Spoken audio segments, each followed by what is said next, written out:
All right. Hey, everyone. That was Jose Gonzalez with the song Crosses. So let's take a look and see what we see. So, I feel like this song is sung from the perspective of that Christ did light within, and the title Crosses and the reference to crosses sort of continues to reinforce that. So the lyrics go, "Don't you know that I'll be around to guide you through your weakest moments, to leave them behind you? Returning nightmares, only shadows. We'll cast some light and you'll be all right. We'll cast some light and you'll be all right for now." So all right, casting our nets to the right, casting that light within. Do you have oil in your lamp to illuminate oneself? So again, this really points to that Christed energy guiding us, whether we want to picture that as Yeshua, Jesus, or Krishna, or the Buddha, or any figure that elevates is inspiring, because that's what the Christ does. Q is the Christ, to inspire us to move, to inspire us to grow through our weakest moments, to leave them behind you. Returning nightmares, only shadows. So the shadows, the darkness seems scary until we cast some light, and we'll be all right for now, while we stay in the present. But as soon as we start to veer off into worrying about the past or worrying about the future or any of that, then the darkness begins to grow. And that's just the nature of things. So stay here, be here now. So crosses all over, heavy on your shoulders, the sirens inside you waiting to step forward. So that, envisioning the the Christed scene of Jesus carrying the cross, heavy on your shoulders, crosses all over. So sort of, I see it as like the crosses that we all bear, those who follow the Christed path. The sirens inside you waiting to step forward. So the beacons of truth, perhaps, the call to action, the call to step out and to speak profoundly, the way the Christed energy beckons us as we bear these heavy crosses. Because we're facing society, which is designed to keep us in the nightmare. So the shadows don't want to be exposed as just the illusions as they are. So as embodying that Christed light, we are up against and have to wear this heavy burden, though we don't have to hold it. It's continually giving it back to God.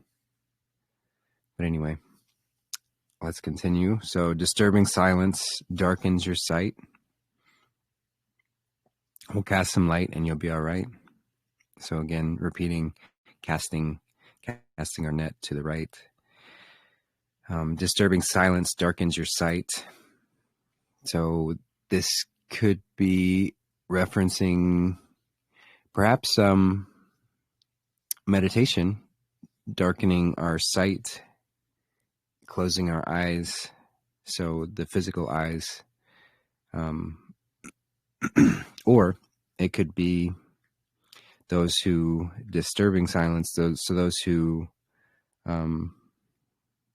don't speak out against the darkness growing, darkens our sight, perhaps. Not sure there. And then crosses all over the boulevard, repeated 4 times. Again, just sort of emphasizing this fourfold nature of man, that the cross symbolizes the balanced way, crossing over, crucifixion, crossing the fiction. So crosses all over the boulevard, maybe indicating choices or cyclical patterns to overcome, challenges to face.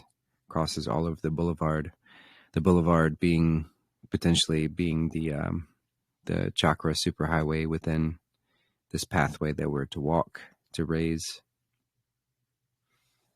So yeah, and then the streets outside your window over flooded.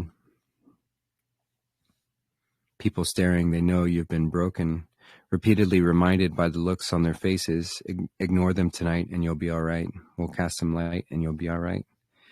So the streets outside your window over flooded, maybe signifying stepping out onto the water, getting above the maritime admiralty laws, the nonsense of society, or just stepping above the physicality, commanding the elements, the waters within.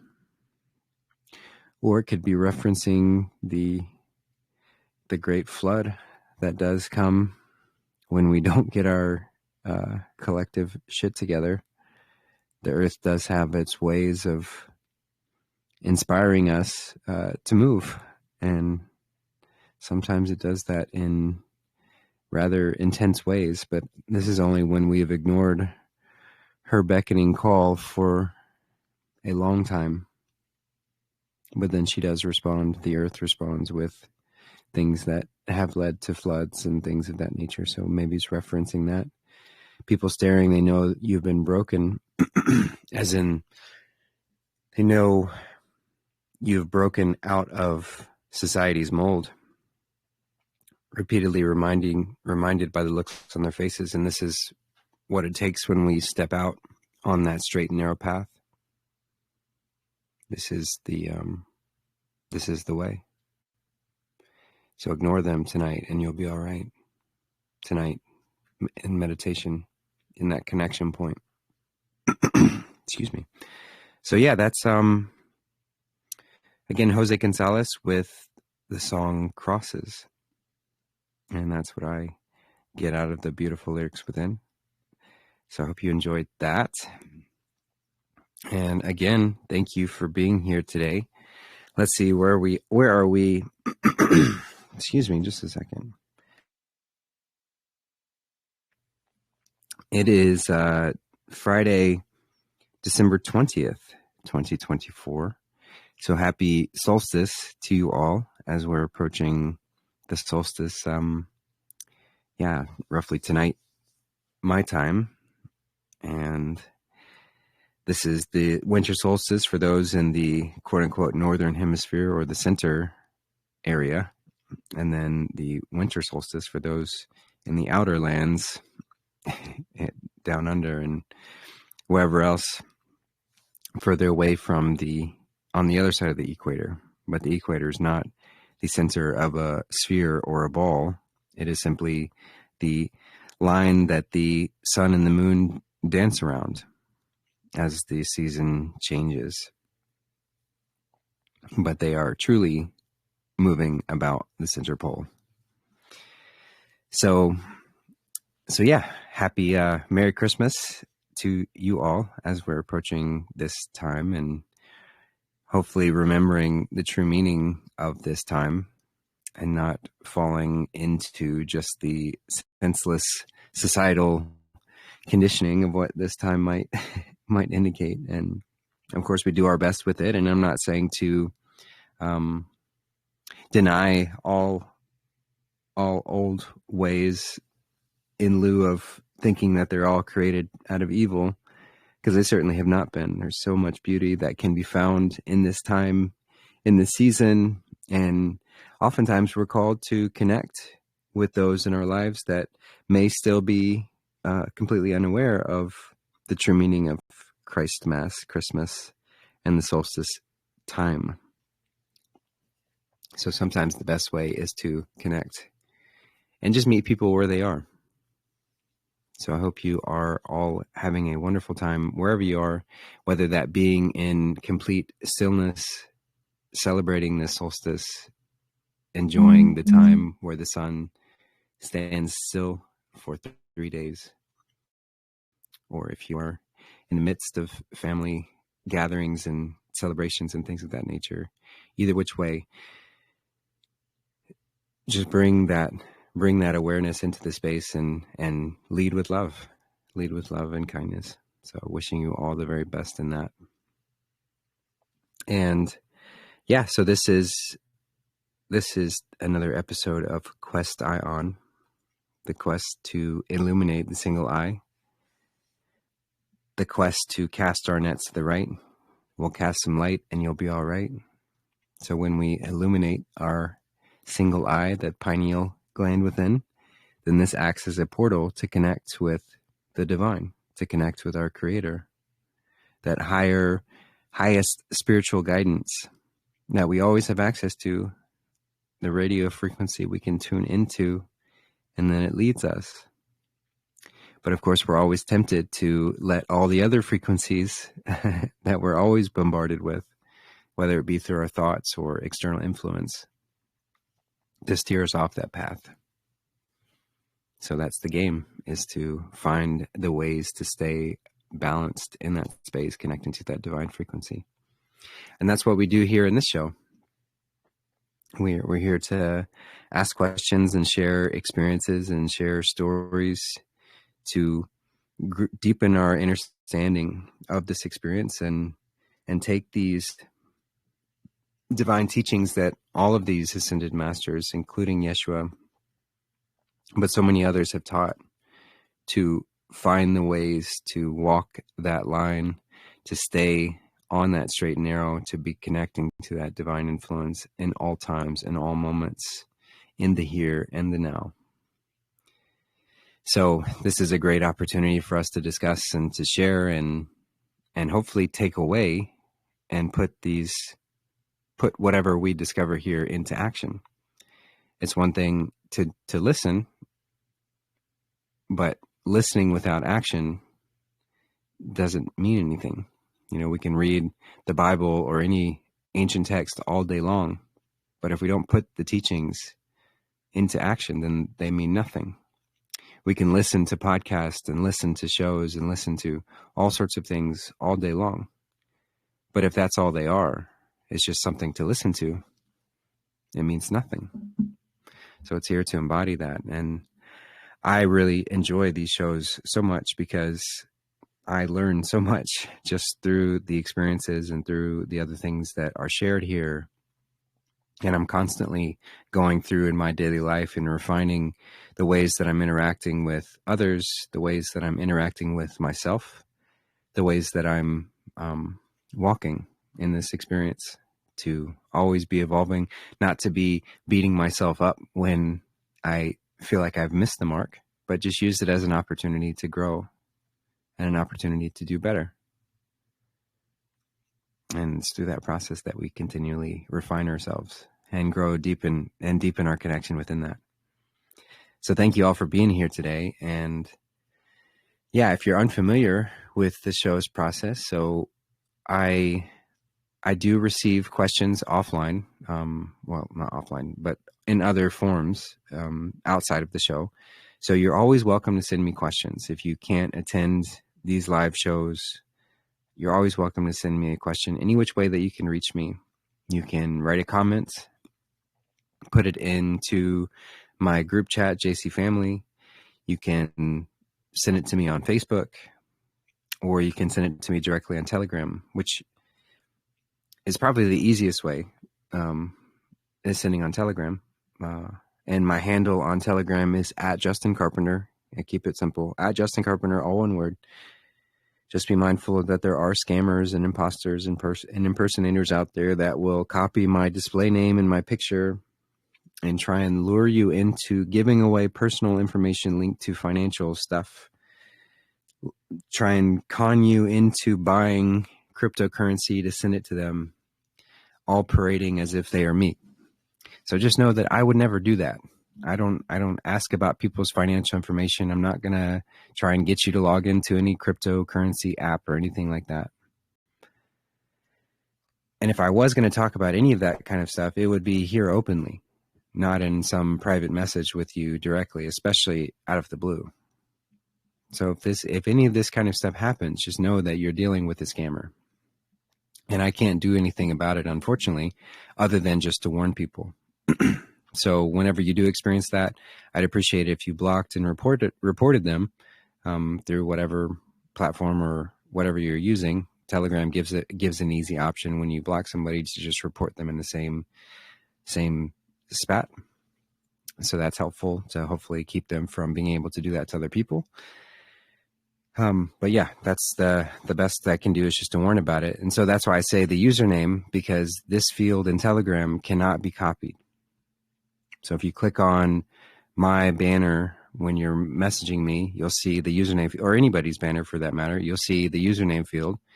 This isn't something that is set up by default, but everyone can set it up at no cost or anything. I'd recommend everyone doing that because it does give you an easy way to share your contact with other people without having to give away, say, your phone number or whatever else. You can just give away that little @ username. So my username is @JustinCarpenter, and that cannot be copied, duplicated, or any which way. So that's how you know that it is me. So just wanted to mention that. And let's see here. Just some other updates from me. I am currently in Memphis, Tennessee, and I have been traveling a good bit for the last month or so. I've gone from New York up with Darth and came down to North Carolina, spent Thanksgiving with my family there, and then spent the following week helping out the Foxhole Foundation, give out relief funds, and help out in so many ways to those affected by the hurricane in Western North Carolina and the corner of Tennessee. And that's been really wonderful to connect with them. They are just an amazing group of people. I'm just blown away every day by their amount of diligence, what they're doing. They're consistently, I'm in a text message group with them. And as I've mentioned before, it's enough to just keep up with the amount of things that they're doing. So they're delivering RVs, they're delivering food, they're getting people into hotels, doing every which way to help people who have lost everything in those regions. So if you're looking for a great place to donate to help in that area, please consider sending relief to them so that they can do more. Every little bit helps. And you can find their donation links at foxholefoundation.org. I'll pull up the link here just so you can see it. Very simple site. So you can find more about them. You can contact them. And then there's a donate link right there. And it all goes to helping. They don't take any cuts of it or anything like that. Any costs. I mean, I've been amazed at how much they've spent of their own personal funds to cover all the costs. It's truly amazing to drive around as much as they do. And they want to ensure that every bit goes to helping people. So it's a great organization to get involved with. And of course, as I've mentioned before, the O is a Q, and that is no accident whatsoever. So I've enjoyed talking to them about that. And yeah, so that's what I was doing a few weeks ago. And then since then, I've been, I sort of shifted my plans. I was going to go back to New York, but I kept getting nudges and nods that now is a time to really connect with family and friends that a lot of them I haven't seen in years. So I'm not saying that that's the same calling that others might be, but it does make a lot of sense why people, because we're in these moments or this major transition, better time than really connect, really get the same mission. It's not that I don't think or as I wanted about feel correct. The tragedy and helping. to the way and farms needs to drop seeds.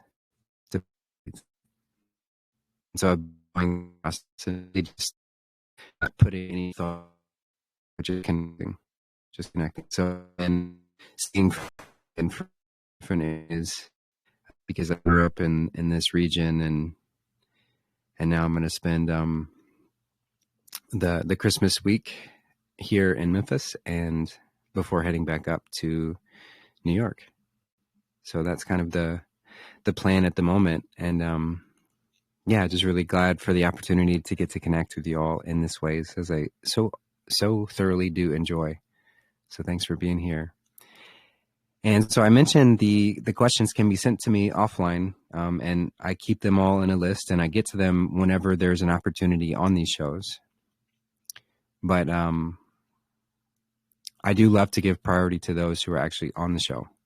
So if you find yourself feeling inspired to jump in and ask a question or share anything, and you're live on the show, please don't hesitate to raise your hand.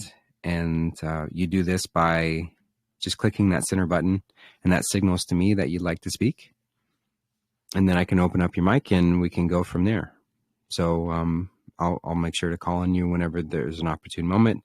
If your mic is already open, just feel free to jump in when there's a pause.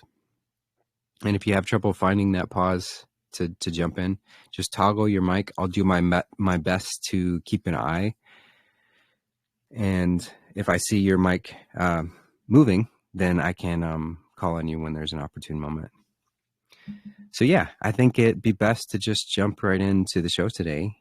And I'm going to start off today with a question, since it is fitting and we are at the solstice time. I'm going to just start out with a question surrounding the solstice. So this was a question submitted by Izzy, and I just want to get the question correct. So she said, does solstice start at 3 a.m. Saturday the 21st? If so, and I want to fast, that means that it ends at 3 a.m. on Tuesday, which is Christmas Eve. Is that when the 3 days are over, or am I calculating it wrong?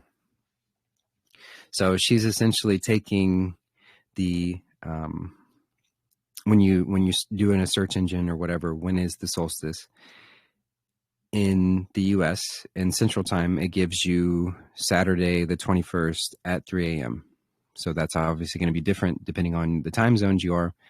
And then she calculated 3 days after that point as the 3 days that the sun does not move. So if you didn't get a chance to watch, I posted the video that our brother Tom from his channel, All Is a Tom, which is such a great channel. I always love poking around there whenever I think about it, and I'm always enjoying the stuff that he's putting together, but also the other stuff that he's collected and sharing. It's a whole bunch of great wisdom. And so the solstice, for those who might not be familiar, is the period at the seasonal change. And what marks it is that during this time, so if you go out at sunset and sunrise and you mark the spot where the sun sets and sun rises, on every other day of the year, the sun's going to gradually shift each of those days, and it's going to be moving one direction or the other depending on the seasonal shift. But on the solstice, the sun stops moving. So it rises and sets in the same spot each day. Obviously not rising and setting in the same spot, but it sets in the same spot each day and it rises in the same spot each day for those 3 days. And this is where we get the marker of, and the sort of the parable that comes of the sun, SUNSON, dying for 3 days. So 3 days in the tomb before it is born again, renewed, and it starts to shift. So this is played out in the heavens and in the planes above. and the sun represents this. So the question was around this time period, when does it start? And it is best to use a search engine to see the exact moment of when it begins, because the calendar that we're using, the Gregorian calendar, it does not exactly line up with the solar calendar. So the solar calendar is approximately, it's slightly over 365 days. I think it's like 365 and a quarter. And that's why they do the leap year with the Gregorian calendar every 4 years to sort of catch up for that extra day. So the Gregorian calendar only uses 365 days. So you've got that extra quarter day that the sun's movement is moving through.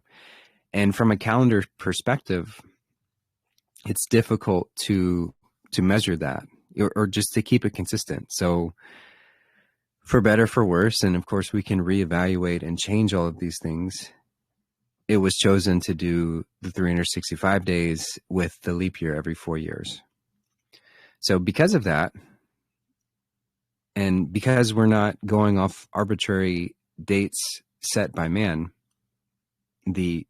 we're connected to the sun, the moon, the stars, the cosmos, not as some outer space, far off distant thing, but as the clock, the way that this firmament is set up, and the way that the light bodies move in this plane.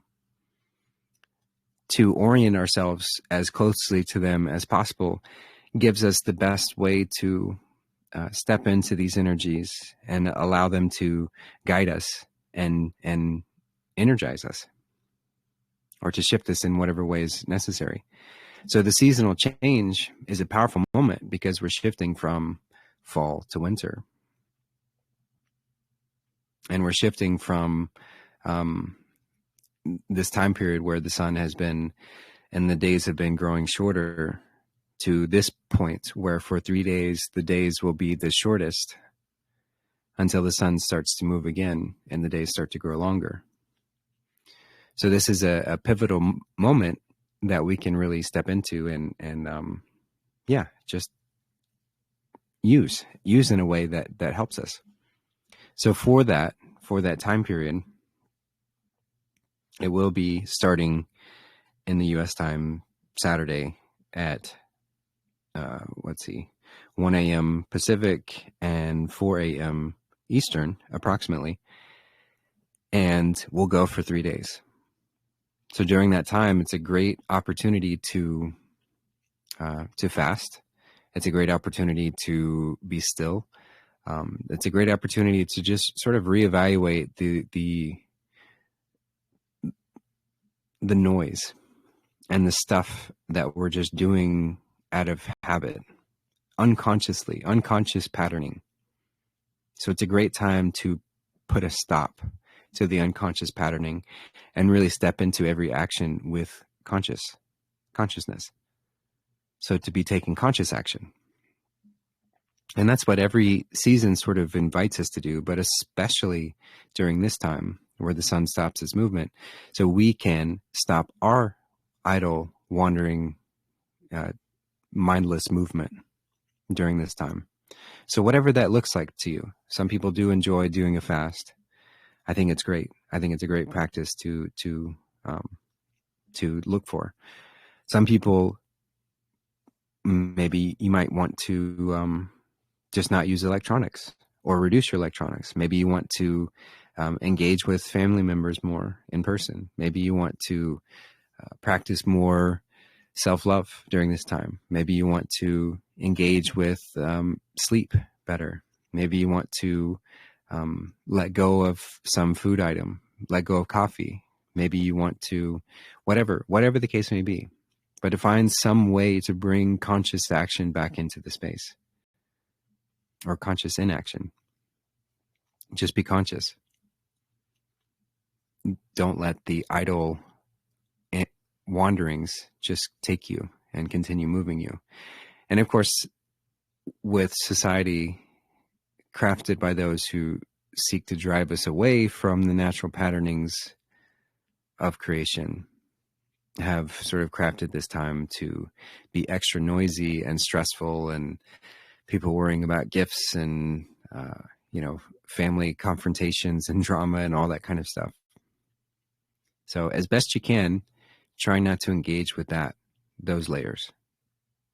Now, I'm not saying to wall yourself off and be a hermit, though you certainly can. There's nothing wrong with that.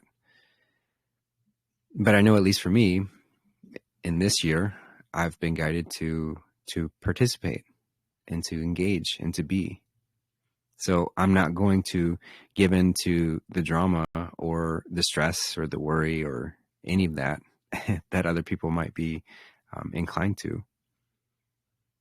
But I am going to engage with my family that I'm here with and find those ways to connect and really participate with in a conscious way. And I will also be, I do plan on doing somewhat of a fast, maybe a day or two with just more conscious awareness around what I am consuming.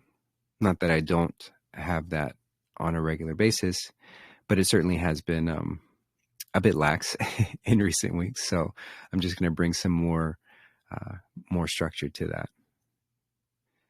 So yeah, that's what I wanted to start out with, was just kind of my take on the solstice and how it's not always, because some people will say it's December 21st is when it starts, and it actually can vary quite a bit because we're not aligned with that solar calendar. So it can be any of these days. This year, it does happen to be on the 21st, depending on your time zone. And so, yeah, that's it's a good thing to pay attention to, and just find whatever practice, whatever intention you want to set within that. And do it fully, wholeheartedly. So anyway, I will just, I'll stop there on that one and pass it off and see if anyone else wants to jump in to take us any which direction to, whatever topic. There's no topics that are ever off limits here. That's what I love about doing this as well. Is there's nothing that's taboo. There's no stupid questions. There's none of that. Everything is welcome because it's all connected, and we can find that syncretic thread that weaves it all together. And it's such a joy to be able to do that. So if you find anything inspiring, or you want to jump in, now would be a great time to do so.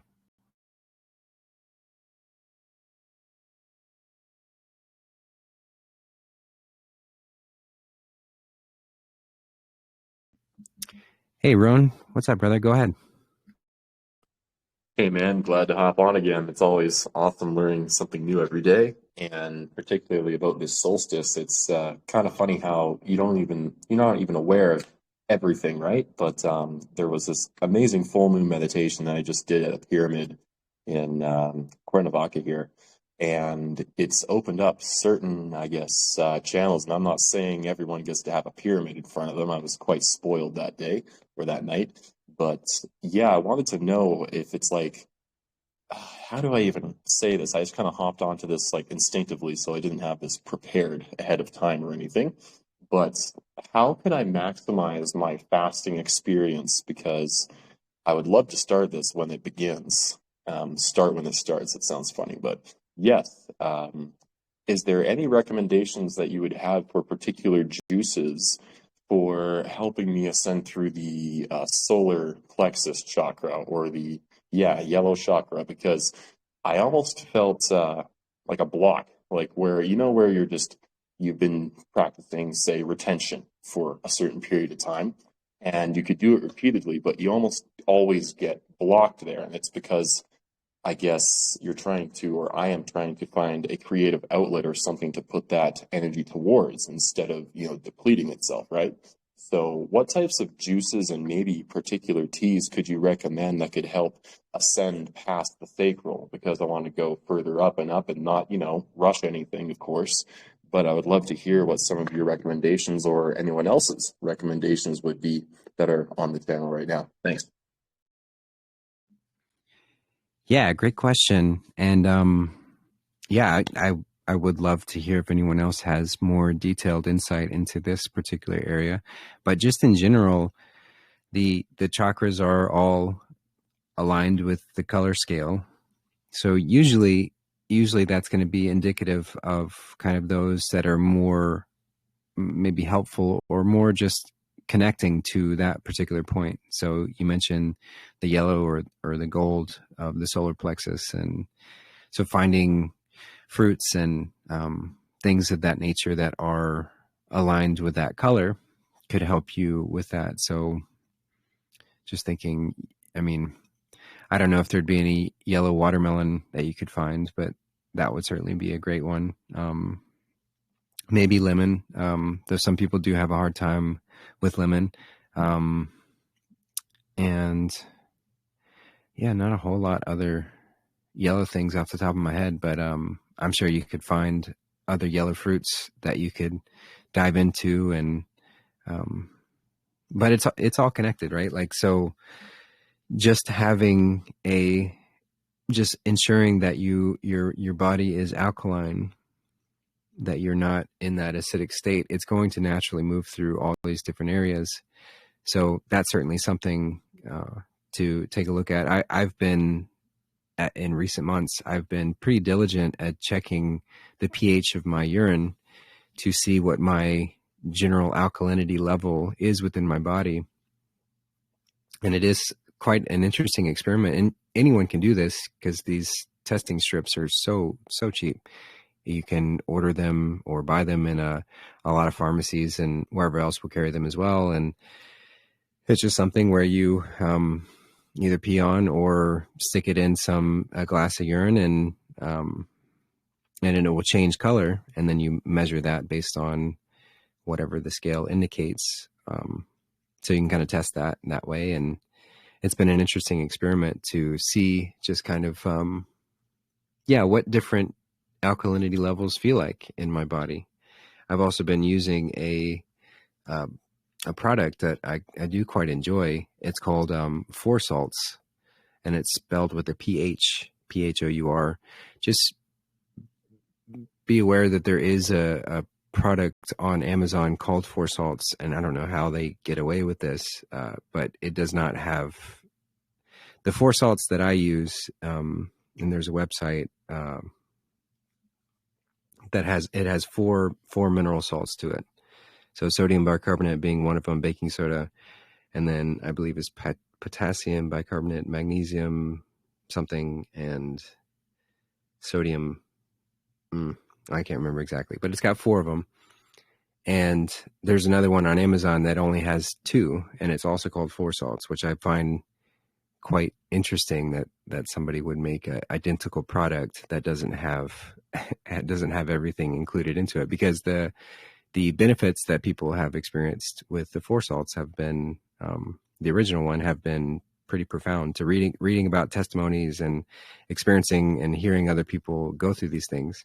So it's essentially just a very, very powerful alkalizing agent. And this can really help boost that alkalinity within the body.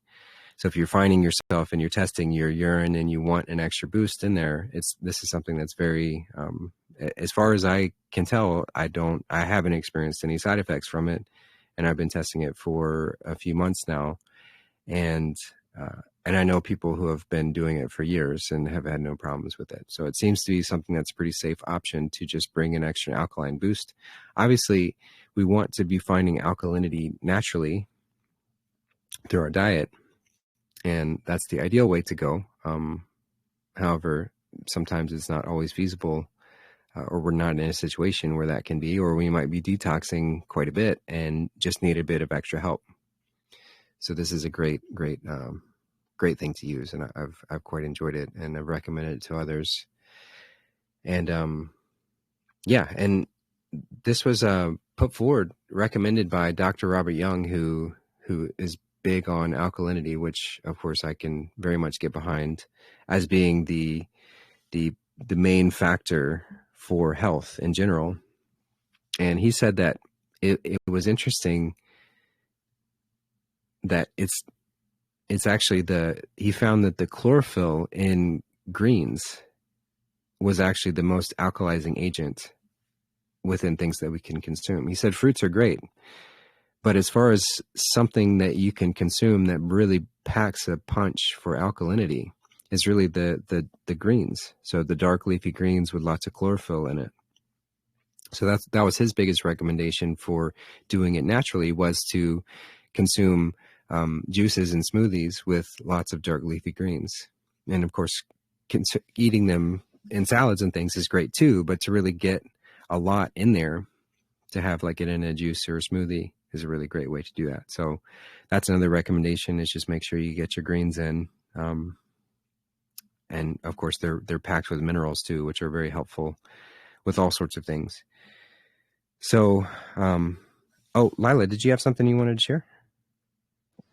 Oh yeah, I was just gonna chime in. I posted some already, but I'll post a couple more for the specific chakra foods. For the solar plexus, more yellow things would be like bananas, pineapple, and then herbs are especially helpful.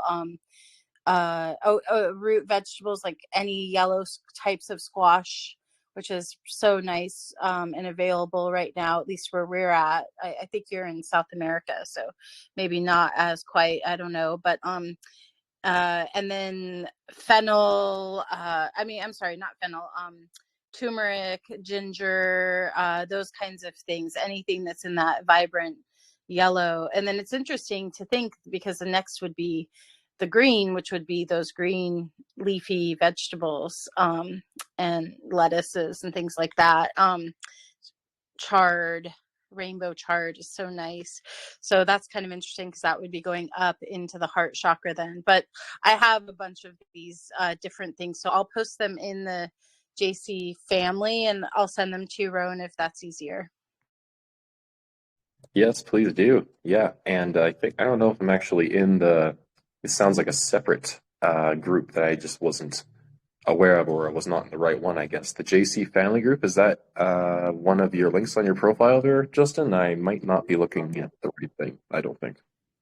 What I'll post the link to join it directly on the channel right now, so that you can find that. And yeah, it's a great space. It's what's linked to my comments on the channel, so you'll see the comments come through on the main channel, but it's also separate too, because if you speak just directly in that group, then it doesn't show up on the main channel. So it's a great space with tons of amazingly wise people like Lila, who shares stuff all the time. And also just now, thank you to Beth and to Angela for posting. Angela posted the link to the 4 salts directly, and then Beth gave the 4 mineral salts in there that I was forgetting. So thank you for that, both of you guys. Yeah, I guess legumes also are considered, probably especially the yellow ones, like yellow dal, and things like that, I guess, are connected to that area too. So that's interesting.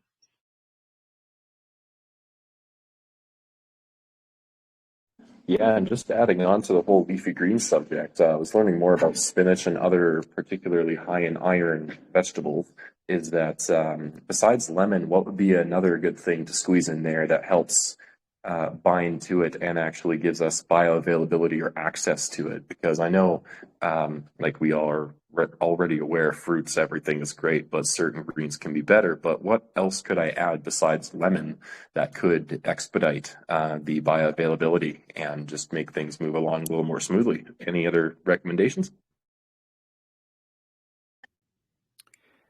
Well, yeah, I mean, there's I think just general hydration is going to be helpful for bioavailability. So being hydrated before consuming things is certainly very helpful, and fruit is extremely hydrating. So all fruits are going to be helpful in that. And you can, as far as food combining, typically you don't see a lot of issue combining greens with fruits. You do want to stay away from excessive combining of high in fats and carbohydrates. So fruits and fats are typically not a good thing to combine. You can combine fats with greens. Those tend to work well together, and you can combine greens with fruits. Those tend to work pretty well together. obviously best is kind of things done separately, having just one thing at a time. But when you're making a juice or a smoothie or things of that nature, things seem to, at least in my body, I haven't experienced that same sort of discomfort if I'm mixing things, if it's in a juice or a smoothie as much. So yeah, lemon is great. Any citrus is going to be very astringent. So helping to sort of, because it's like, what can you make a natural cleaning product from citrus? So it does the same thing within our body. It kind of clears away any gunk that might be blocking the cell walls so that they can better absorb whatever it is that we are consuming. So it's a great, it's a great thing to do with that. But yeah, besides that, I don't have anything in addition. But I am very appreciative of all this information shared here, because it is quite helpful. And Lila also shared the affirmation sort of parts of the sacral. And of course you can find that for any of the chakras. So just setting that intention for what is this energy center really helping me with, and where might the shadow side of that energy center, that chakra, be, and how can I bring more attention and intention towards it. And that could be helpful energetically to help bring some more cleansing and clearing through that. Because it's like, it's a river that must flow, or we operate best when our river is flowing. So each of these centers can represent blockages. And so how might that blockage be showing up in my life? How am I showing up in other relationships, or in relationship with self, or in my daily walks in life? And how can I bring more attention to that so that I can not beat myself up again for having, areas where I feel like I could do better, but to step into and notice just these examples so that I can continually improve. So those would be some other things I mentioned. But I saw Beth raised her hand. Did you want to share some more on that? Hey, Justin. Yeah, I actually had a question that popped out, and it was kind of in line with the topic of detoxing and nutrition.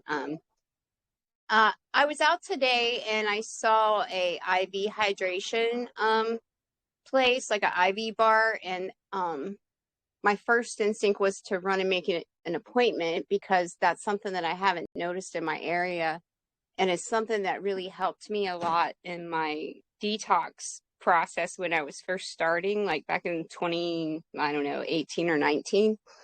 But I was going to a holistic MD who had chelation and IV therapy and different things like that. And it made sense to me because I knew that my gut was really messed up and I wasn't absorbing things properly. And I think the glutathione for the liver made a big difference. And I think there was magnesium, and I can't remember the other ingredients, but it's called a Myers cocktail.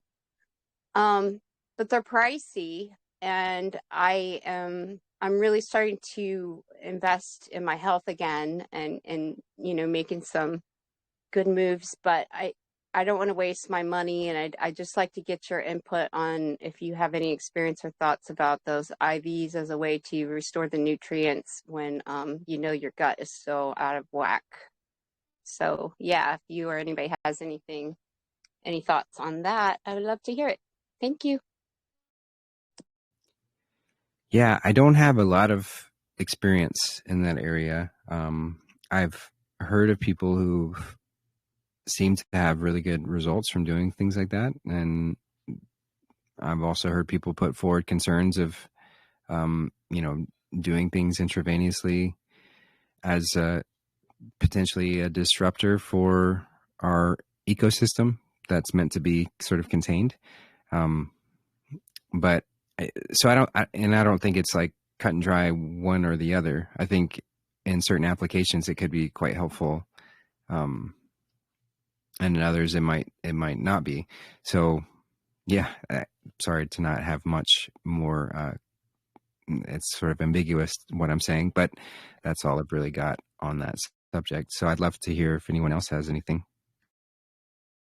I'll mention something real quick. You just reminded me, because that was kind of a foggy time and it's been a while, but when you mentioned disrupting the natural flow of things or the way the body works, it reminded me that when I was doing that, it was helping for a while. And then I had like a detox storm where I was not tolerating anything and I was getting these really serious rashes that were like going in a line down my legs and arms. And yeah, so maybe I could see where something like that might accelerate the process too quickly for your body. And maybe I just need to keep focusing on allowing my body to do what it needs. But yeah, I'd love to hear anything else if somebody has any experience or anything else to say about it.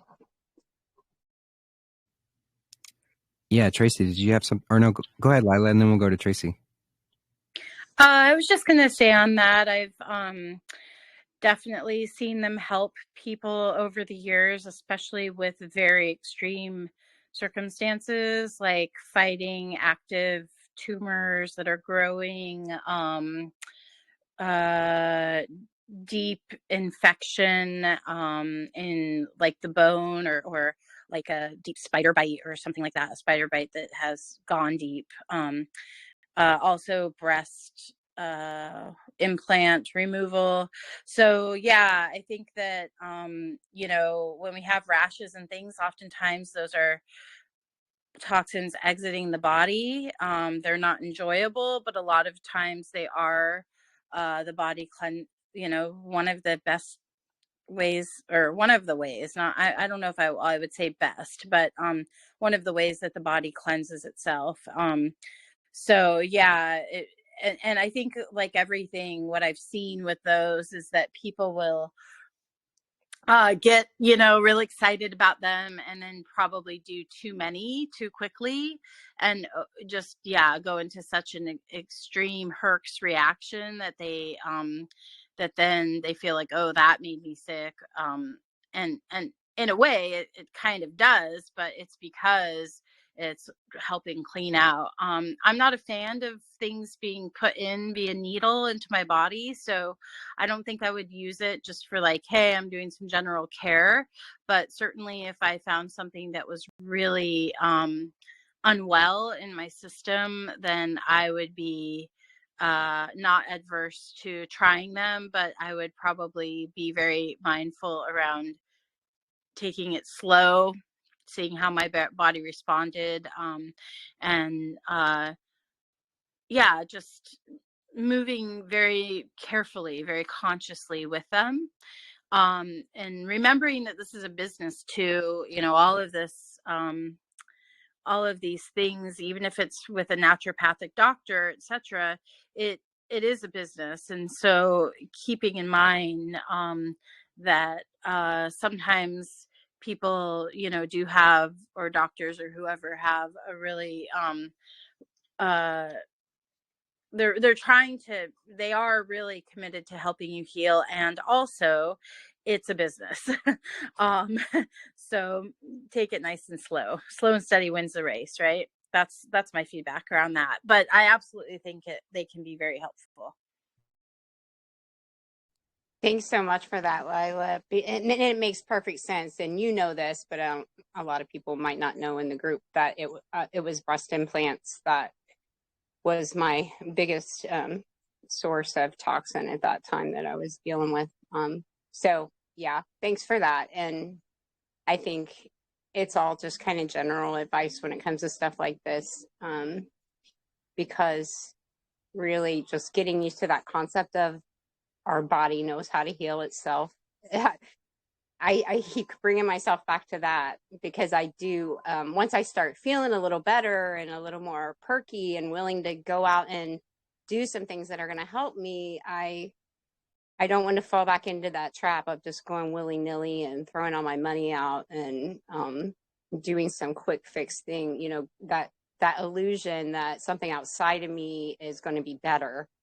It might complement it, but I don't need to rely on those things. And I was definitely relying on all of those things back then. I was on a ton of supplements that he was recommending, that he was selling. And he was great for me. But I know it's a business. I had to learn that the hard way, and trusting even, like you said, natural health people. So thanks so much for all that that you shared. Thank you. Bye-bye. Yeah, I appreciate that. And yeah, it's like anything, right? It's not cut and dry, all or nothing. There are times where it could be quite helpful, especially in life-threatening situations. But when we're doing something intravenously, you're bypassing the body's natural systems of regulating what gets to the blood. And so you're relying on whatever the mixture is to be correct, and you're sort of bypassing the natural system. So could add to a lot of complications. But again, if you're in a life-threatening situation, then that has helped so many people. So yeah, it just depends. But I saw Tracy raise your hand. Did you want to add to that or ask another question? Yeah, kind of. I'll add to the same topic, and I had something else as well. But for now, so I was going to say something yellow would be go-go juice. Anyway, with what Roland was asking to ingesting yellow things specifically. So I'm not sure. I don't want to say it's the solution here. For myself, my experience with Orin therapy, go-go juice, I call it. The hydration factor is just so huge. There is such a major impact. And with the levels that you're drinking, of course, with your diet being at a certain level as well. So there's various factors that kind of need to be in alignment and working towards, going in a certain direction together, so that you do have the best results with your Orin. So, and for myself, I found that I've mentioned here on this channel many times about my experience, but pertaining to things like, hydration specifically, it's so amazing, and how you feel internally, externally, your energy levels, regulating, helping with sleep and energy levels, both. It can be, like if at first I was experiencing that I'd be really revved up and have to be careful around sleeping times. Now it's not that at all. I can drink it before bed, and I'm depending on what I've got going on, sort of maybe in the day or something personal, maybe certain experiences or thoughts, depends on that, will kind of alter how I sleep and stuff, and ease of falling asleep, and as well pain levels and stuff like that, different things I'm dealing with. But in general, over time, it's because it's been over a year now. Started October of 2023, and with the cleansing, with it also causing pretty strong herxing symptoms as well at some points, when I doubled the amount over in a very quick period of time. So, but it's very interesting to see, excuse me, very interesting to see how my body has reacted to different levels, stuff like that. And most recently, I had gone through a few bouts of some reactions with some food and stuff I was dealing with, and I'd gotten was purging, vomiting, and getting feeling a real pretty deep detox situation going on. And I lowered my amount that I was drinking. So it was another sort of marker that I sort of stepped away, not by choice, stepped away from the amounts that I was consuming daily. It is quite a, how can I say? It is quite, not, I don't want to say ordeal, but it is to get your body working, to get a sort of a routine, if you will, of collecting and releasing. Takes a considerable effort, depending on your lifestyle, of course. So it really depends. But once you sort of get going and feel a bit of routine happening. I'm not really a big routine person. I'm kind of all over the place every day, but I try to instill routine practices in various ways. But it's so recently not having as much, I can absolutely feel the results, and I could feel and I could start to see them. It's something that's happened sort of over a period of a month. So it's something right now during this solstice, which is right now for me, it is 3 a.m. on the 21st. So starting right now, and I'm planning to do 3 days of, I don't want to give the details, but 3 days that I'm going to focus on something for myself. So I'm looking forward to that.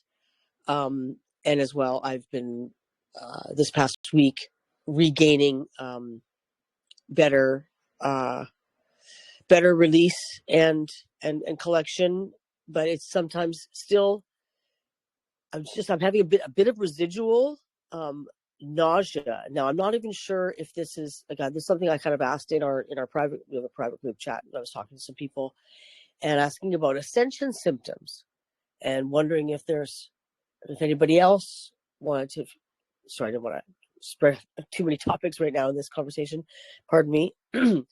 But I felt various different detox symptoms due to what I was, eating, consuming, and how things were going with certain things in my life here. But then I was wondering if I was being affected by full moon, of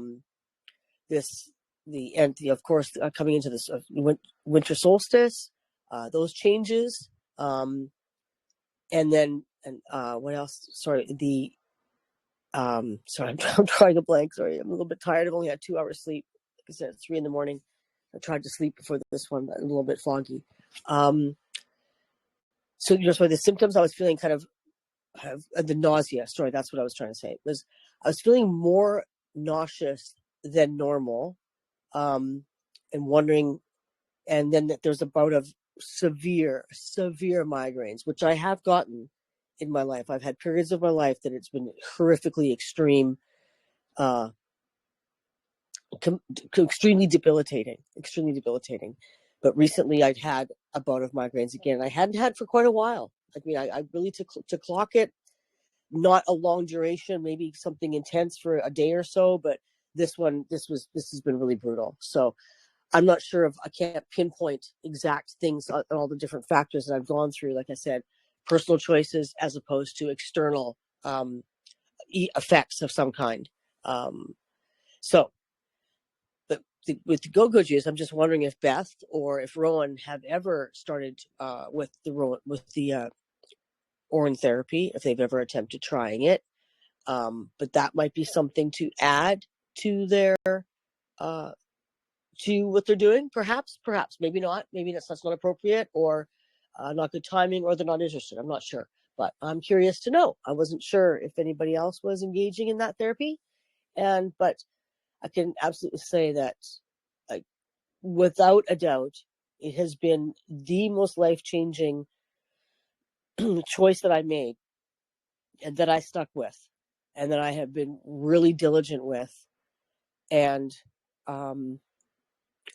just it's incredible how it has enabled me to be more in tune with my body as well.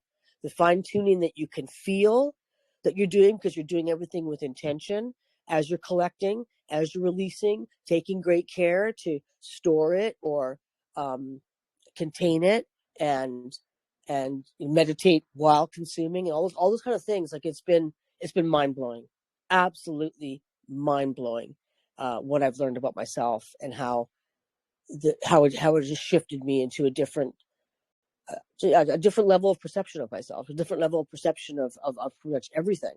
So it's it's been truly amazing. So so I'll leave that there, and I'll come in with a different topic about this date specifically. There's excuse me, something that I wanted to, was very important to mention about the 21st today. So thanks for that. Thanks for listening. Yeah, thanks, Tracy. Appreciate that. And thanks for bringing up the go-go juice, or the Orin, as just such a great tool. And I'd echo that. It's been profound, bringing it into my life, and very, very helpful in so many ways. and it's also, it's very, it is very detoxing. So it is something that, if just like with anything, I mean, going on a fruit juice cleanse can be sometimes too overwhelming for somebody given the amount of detox that it can inspire. So Orin is the same way. It can be intense to do a lot all at once, but it is helping your body to work through things. So if you're okay with dealing with discomfort for a bit, and everyone's life is set up in different ways, so sometimes we can handle periods like that, and other times it might not be the right timing to do that. But that can kind of gauge like how much to operate with it. But yeah, it is in my opinion the most hydrating substance that we can consume. And that's not from me reading that in a book. That's me from feeling the feelings and using it in that way. So great stuff there. And then as far as the Ascension symptoms, so what we're going through, why nothing can stop what is coming, and it's not about just Q's plan. It's not about just some constructed time period that is playing out in this way. It's truly divine movement in every which way, shifting the entire experience for everyone. So we're playing, I like to say we're playing this game, and I don't ever mean to say it in a sense to belittle the experience or to make light of it. I mean, it is a light, and we are light, so I do make light of it, but you know what I mean. I'm not trying to take anything away or say that, suffering doesn't mean anything or any of that kind of stuff. But this is a game that we're playing, where this is an experience that we're having. And on the game board where we are on this plane, it has this energetic shiftings that happen cyclically. And so we can either act in alignment. We talked about the solstice earlier. That's one cycle. But it has many, many, many cycles. Some of them are momentary. Some of them take years. Some of them take millennia to move through.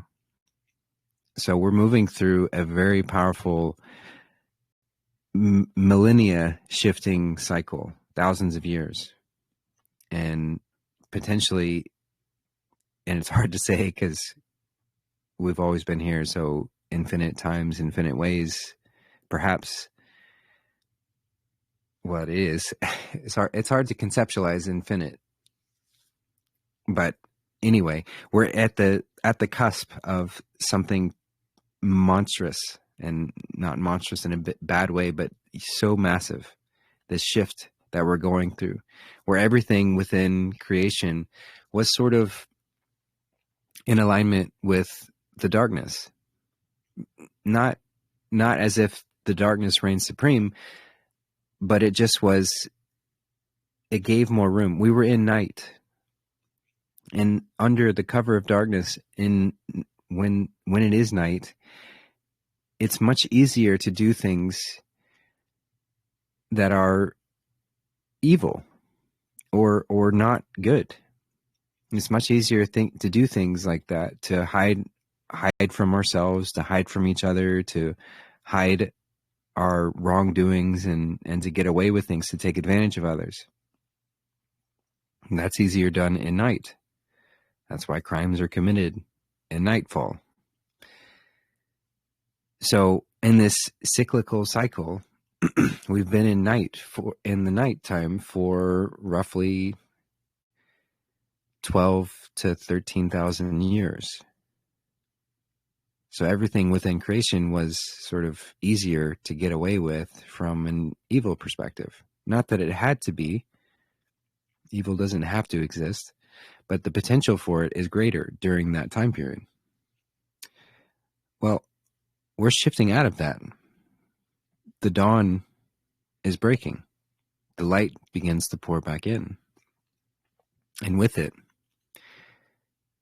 is a new day and an opportunity for us to uncover all of what has happened under the cover of darkness and to right all the wrongs and to shift back into that. So everything within society, within the collective, within the individual. Everything is shifting in that way. So talking about ascension symptoms, whatever we've done to our bodies, or whatever we've been doing during this time, where we've been, you could argue we've been devolving for quite some time. We've been moving out of our light body and into these denser and lower forms. We've been falling into this lowered state of being, and every which way we've been damaging ourselves, and there's nothing wrong with it inherently. It's simply a part of the experience to have, so that we could break free of that and experience the contrasting elements of moving away from that lowered form. And that's what we're doing now. So the momentum is shifting.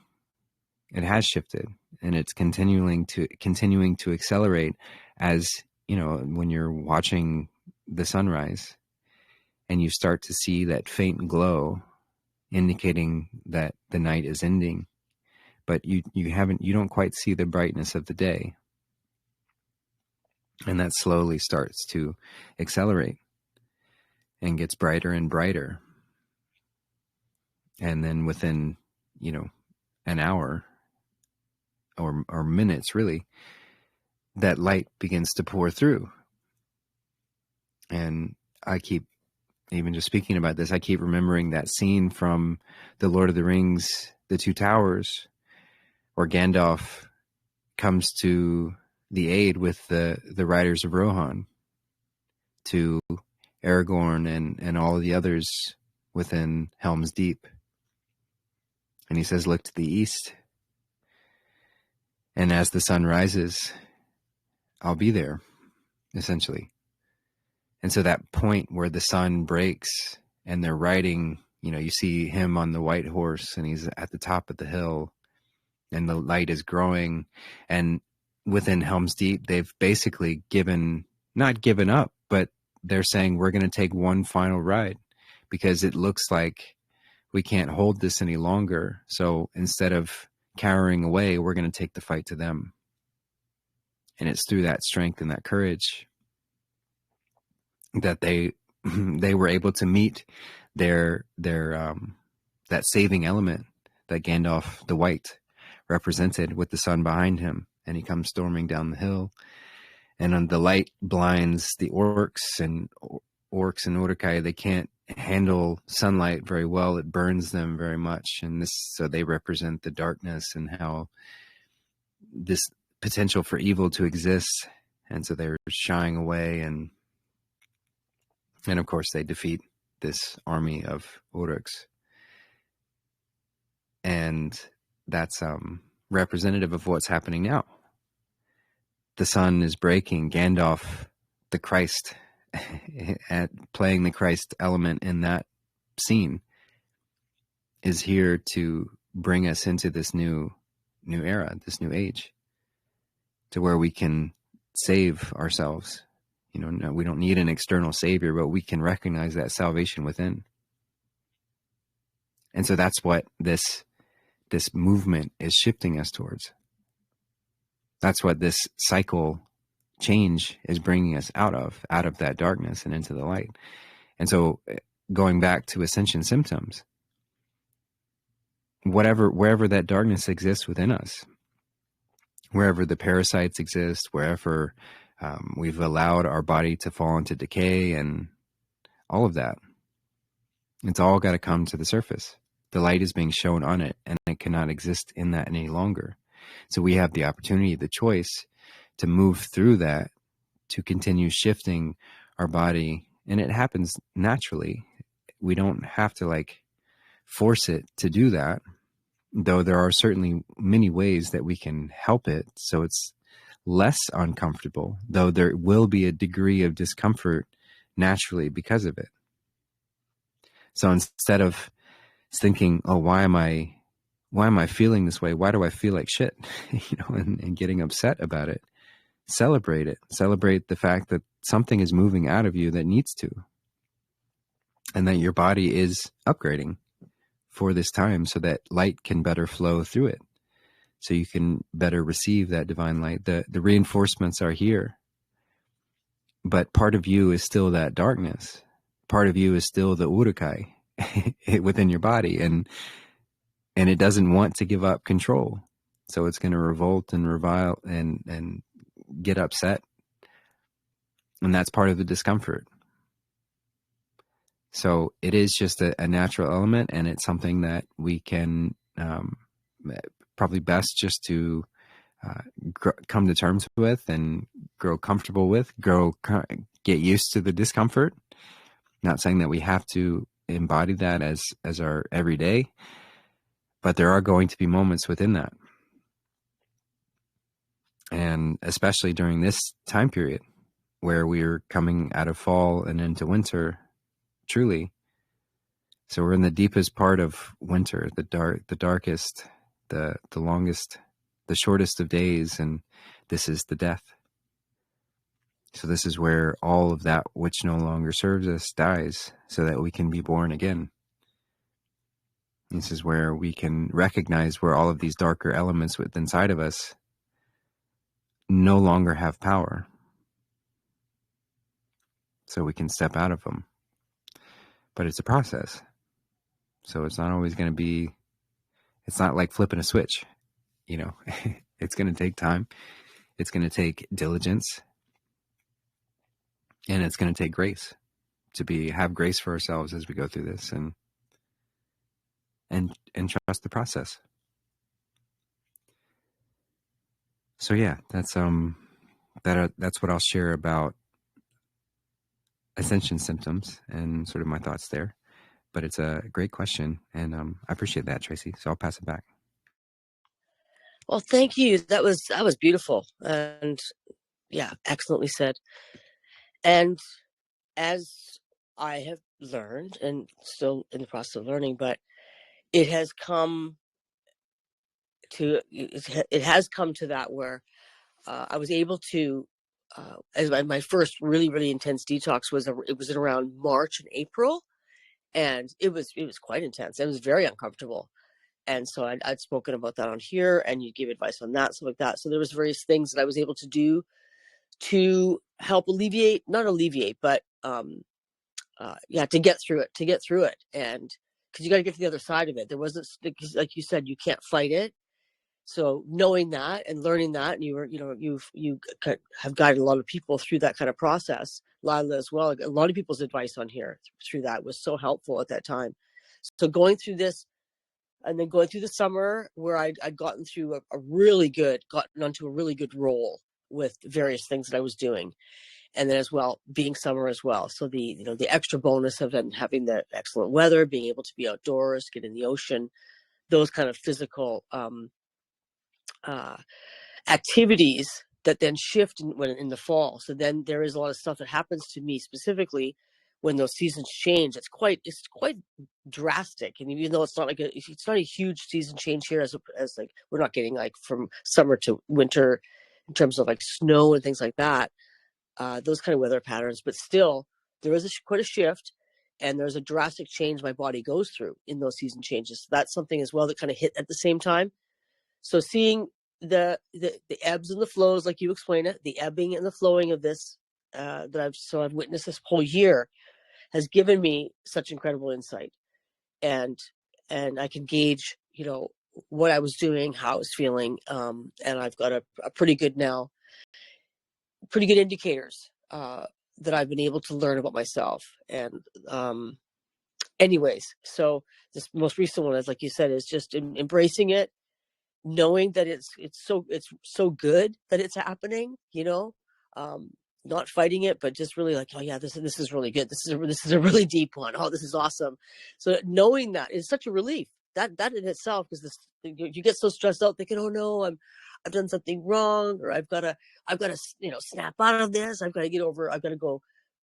Most people rush to the drugstore and grab all the stuff they can off the counter and behind counter stuff even as well, and just start going to extremes. Just I'll take this. I want to block these symptoms from happening, if you will. That's all they are, is symptom blockers, all those medications. We know that now. But so knowing that I can use the go-go juice in such a way.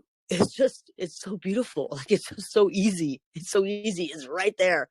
And so I really am enjoying, I'm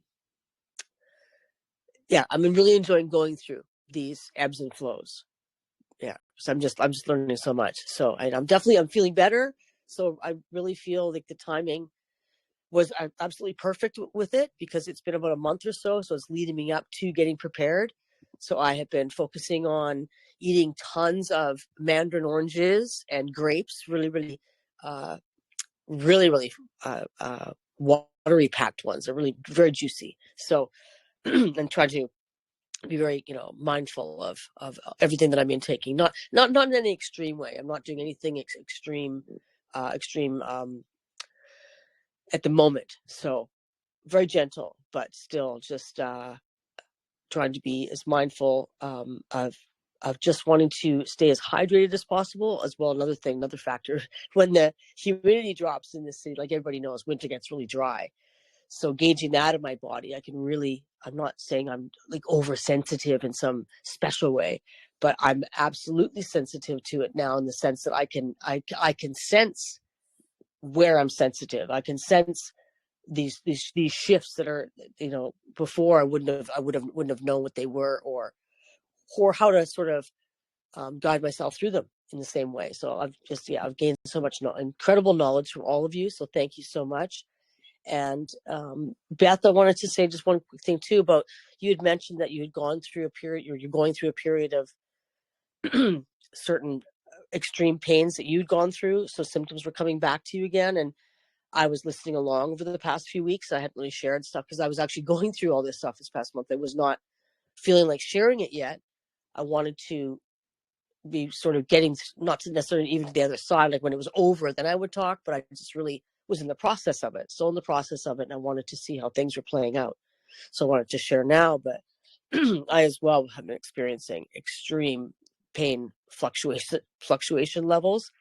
And depending on, what you've gone through in your life and stuff like that, it's all kind of relative, but I just trying to get those back under control again as well in the season change is a challenge, but absolutely doable. So it takes a little bit more effort, a little bit more planning, and then kind of shifting the routines, if you will, shifting the timings of things. So I just wanted to say that I have thought about you, and I just wanted to reach out and say that I can understand how you're feeling, and wanted to let you know that you're not alone there. All right. So, all right. I love you guys. Thanks for listening.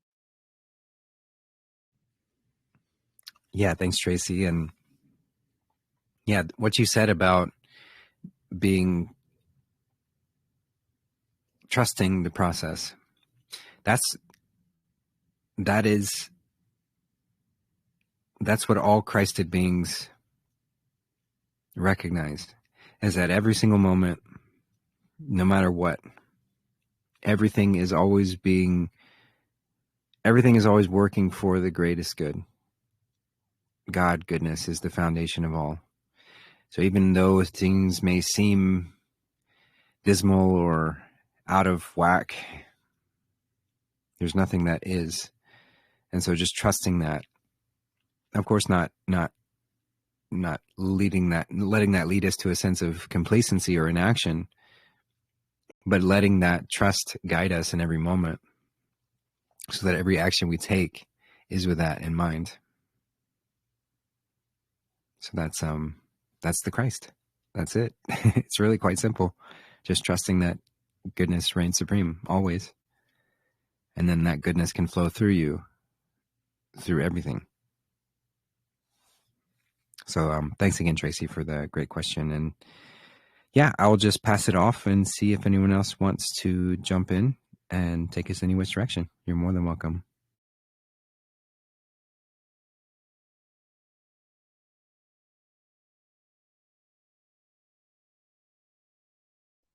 Hey, Justin. Hey. It's Beth. I just had an urge to share. I apologize. When Tracy was speaking, I thought she might have said something to me personally, but then I was in the middle of a project, so I couldn't tell. So if you were asking about me and my pain, Tracy, I'll give a quick update right now.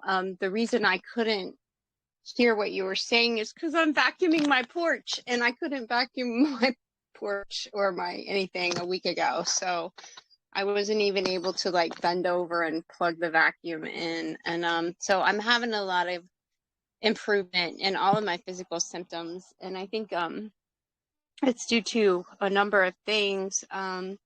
But I had a really nice conversation with Brother Sage yesterday, and I've been using the 4 salts and kind of using my urine strips to gauge, what I'm putting into my body and how it's affecting me, and kind of seeing those results is helping me stay on track with healthier choices. And so, yeah, my mobility is coming back. I've been to the YMCA and the hot tub and the sauna. I originally got like a guest pass, and then I signed up for a scholarship. So I've been getting out and getting some of these things accomplished that I needed to for a while. So it's all been great. And I think overall, like everything has been great that I've gotten from the group. So that was kind of a long ramble on personal stuff, but I just wanted to share all that because I think it seems to me like most of it is because of being connected with you guys. So I always get these big bursts of gratitude when we're meeting on Friday. So I just had to jump in and say that. And I know I haven't been real verbal lately, and a lot of that's just because of what I'm experiencing with these symptoms. In addition to the pain, it's a lot of like nervous system issues. So it just makes it easier for me to listen sometimes. But Lila and Donadika and Roseanne, and I don't know who else on this call, but I really appreciate everybody being just so loving and just allowing me to share a lot of personal stuff. So yeah, and you especially, Justin, for having this group and bringing all these people together. So I just wanted to voice that and let you guys know that I'm feeling really good today. So, and that's good news. So hopefully you guys are too. Thanks for being here.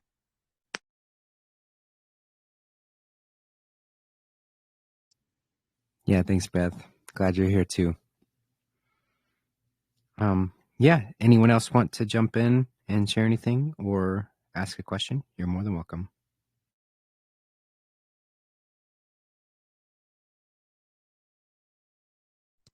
Yeah, actually, I have a slight diversion from what we were talking about, still health related.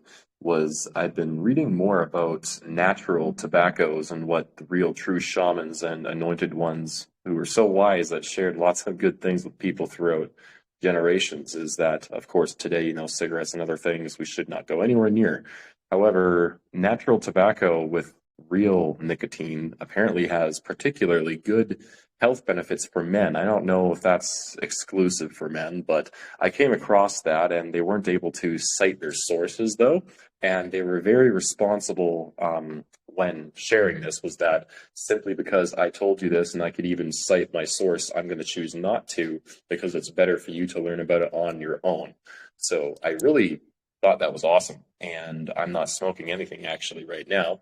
Haven't smoked for quite some time, but that piqued my interest. It got my attention. So if anybody knows anything about that, I would love to learn some more, and I think everyone else would too. Thanks. Yeah, it's not an area that I've done a lot of research into. However, I've heard similar in some ways, though I do feel like some people use it as I don't know if ingesting that into our lungs is going to be really helpful.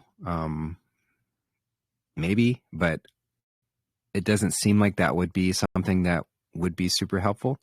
But perhaps as an incense, perhaps as a way to sort of, as I know it's often used as an energy clearer in a lot of ways, or sort of inviting good energy into a space.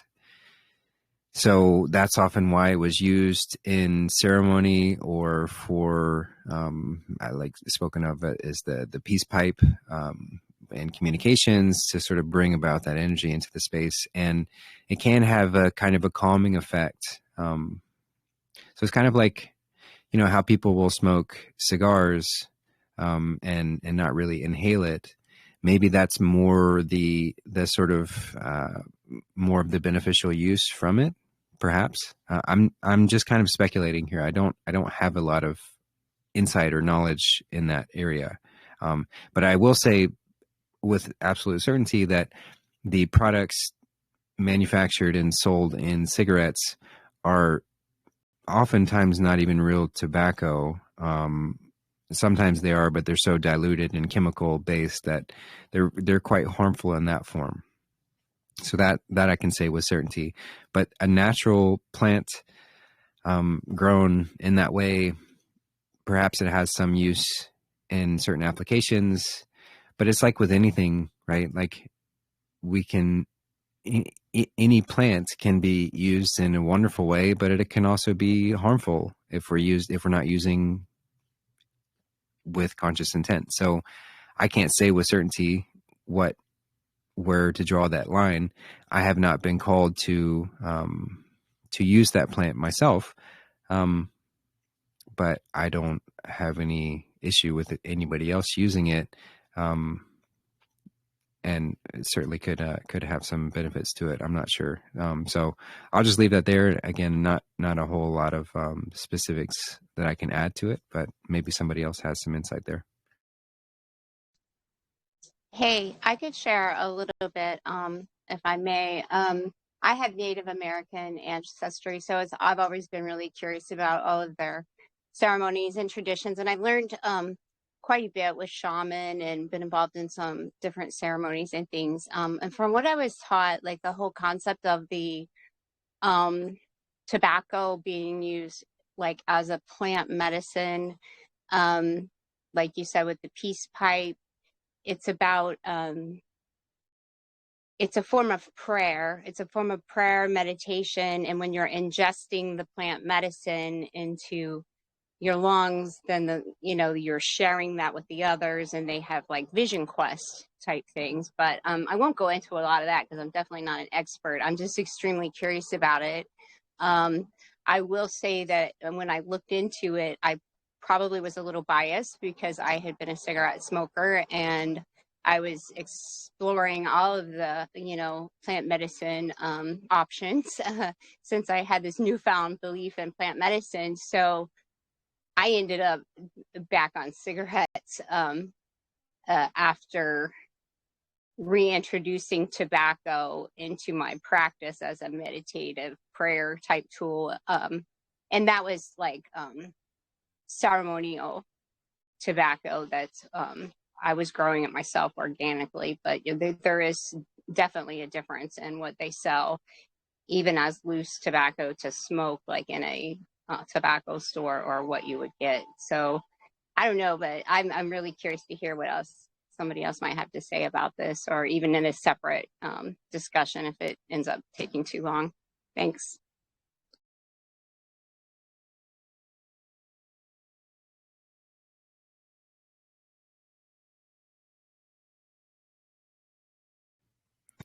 Awesome. Thanks, everybody. Yeah. I'll say something about this. Oh, go ahead. Looks like we're having a bit of a connection issue on my side here, I think. But yeah, no, thanks for sharing that, because I am more particularly curious, about their cigars. Like, I have no intention of inhaling any combusted materials into my lungs.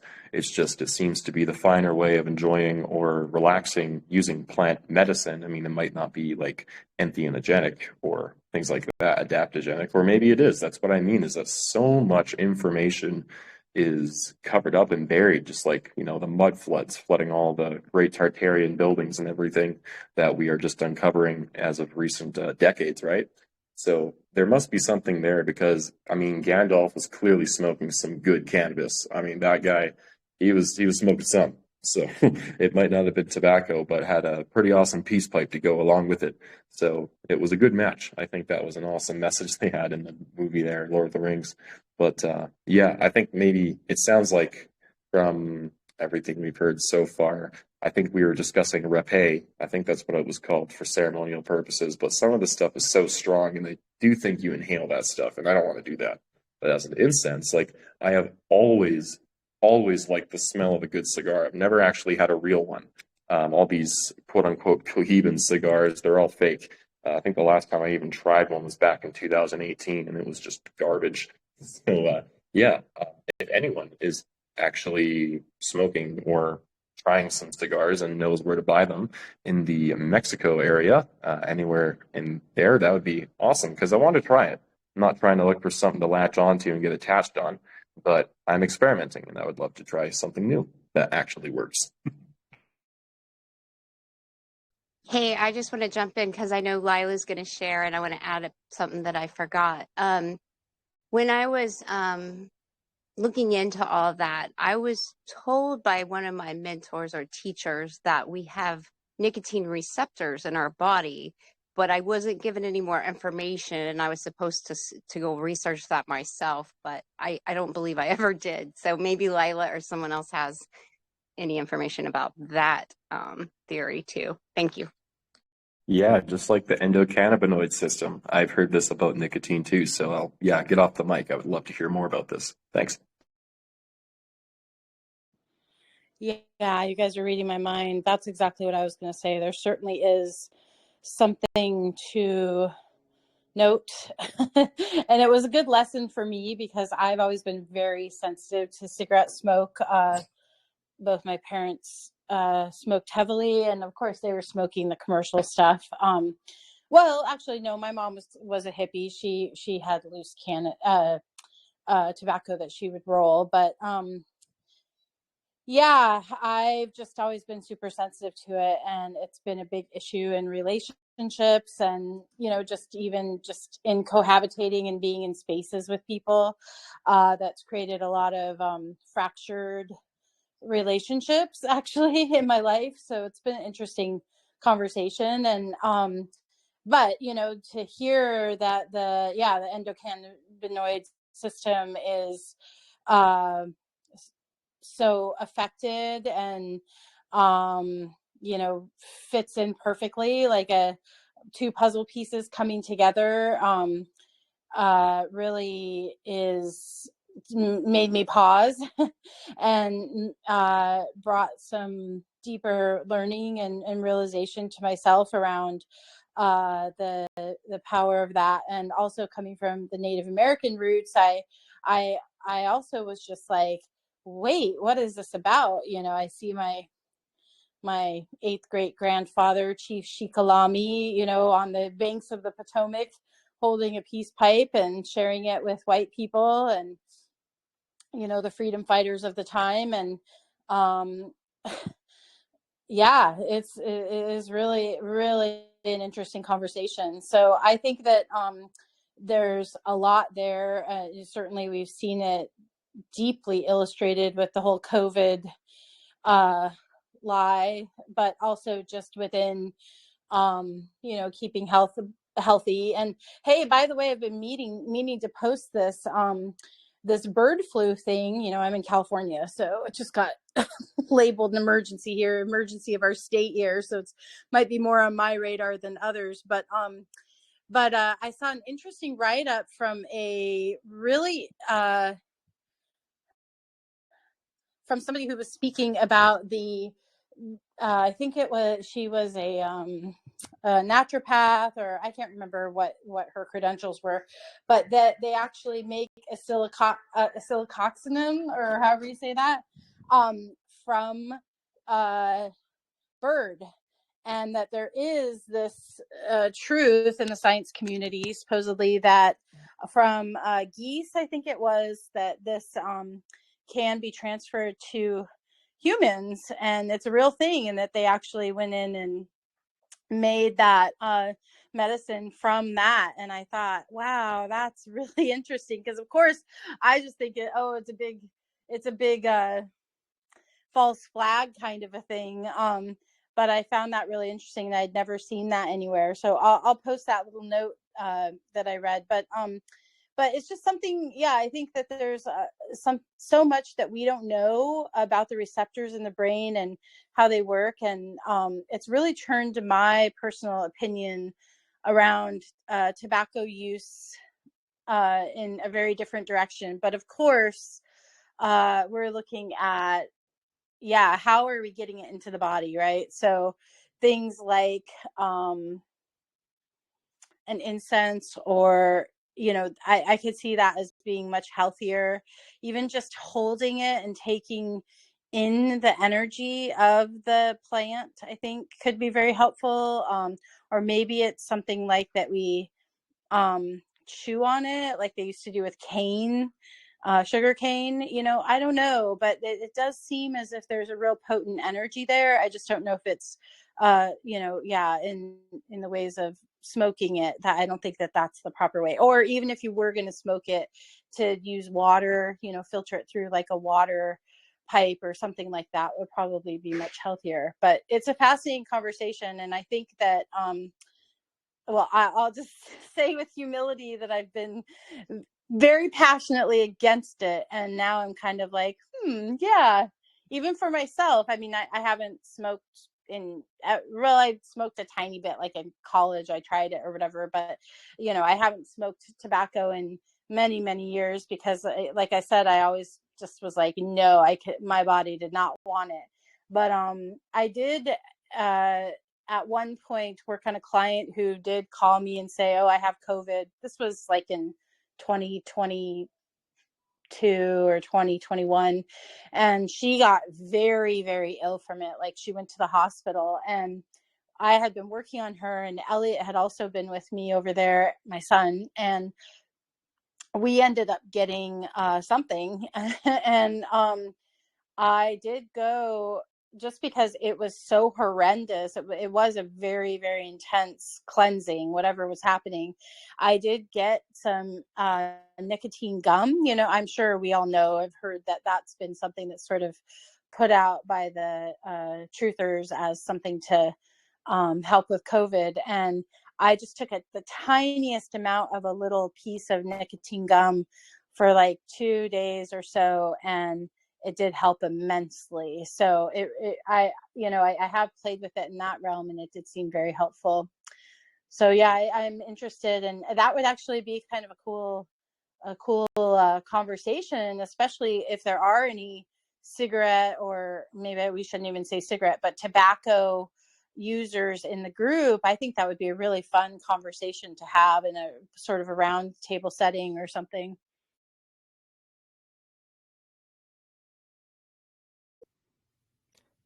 Yeah, thanks, Lila.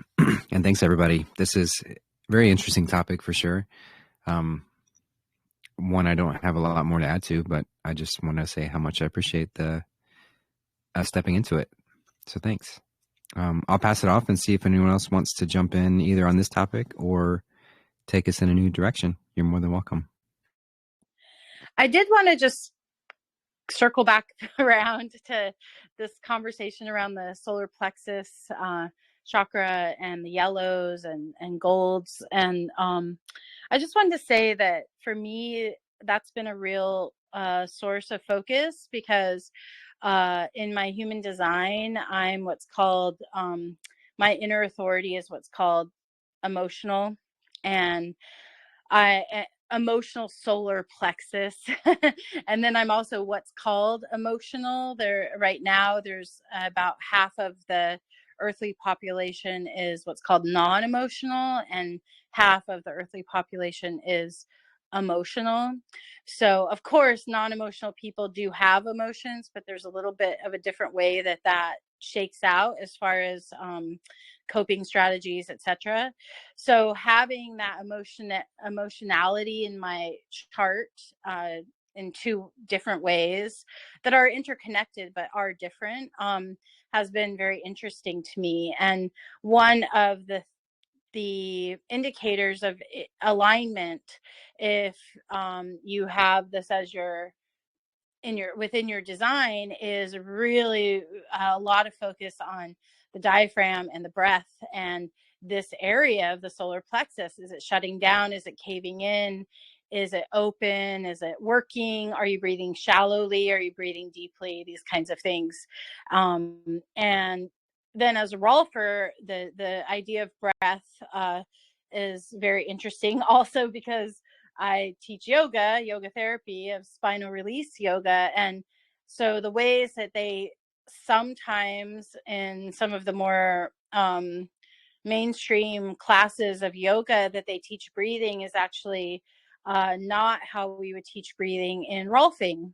And there tends to be this sort of clash between the ways of learning to breathe and what a quote unquote deep breath is.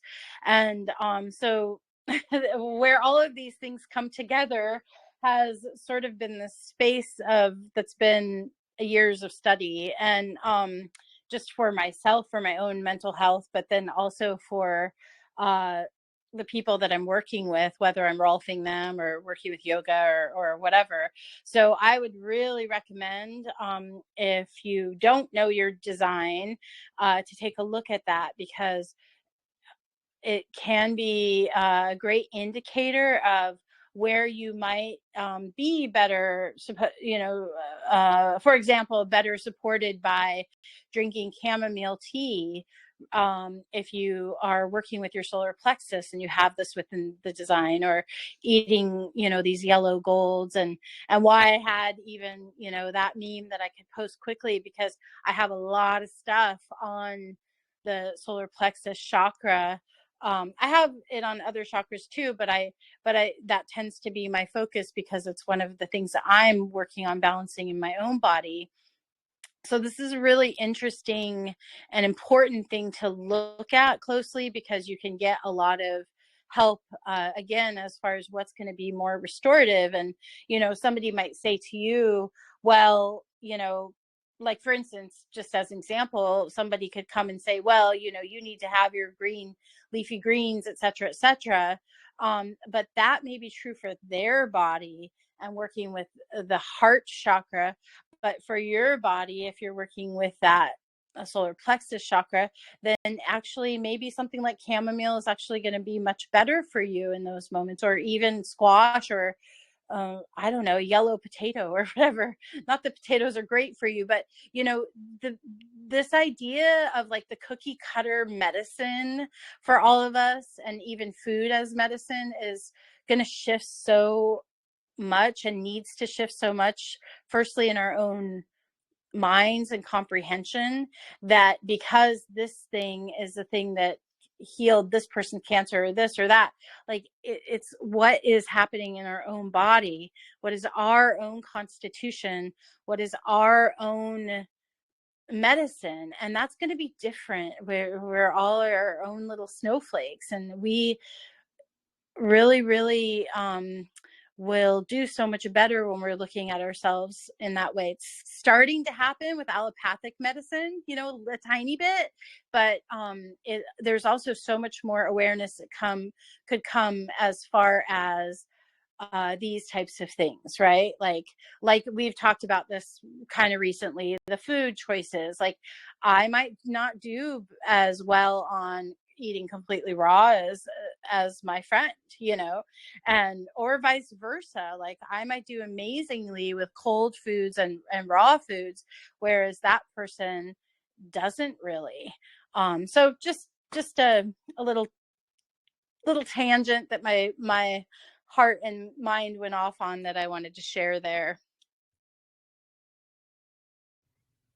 I love that. And it's such a great reminder too. So thank you. That's why we have to just stay focused on our own journey and where we're guided to in all moments, and learning things like human design and these other ways that we can sort of work through our initial blueprint, and then don't get stuck in that, but stay in a evolving, recognizing that initial blueprint is evolving throughout the experience, and every bit of that experience is being guided by that highest of goodness, God. So we trust the flow and don't get so focused on comparing myself to everyone else. Of course, we can, like, it's a great tool available to learn from what someone else's journey has taken them, and we can take bits and pieces that have worked and help navigate that. But ultimately, it's our own. So we have to be able to bring it back and do what makes sense. And we're all going to be at different spaces. We're all kind of, as we talked about, as Dar so beautifully spoke about in that conversation around what is truth, and this beautiful city that we're all going towards, but we can never reach.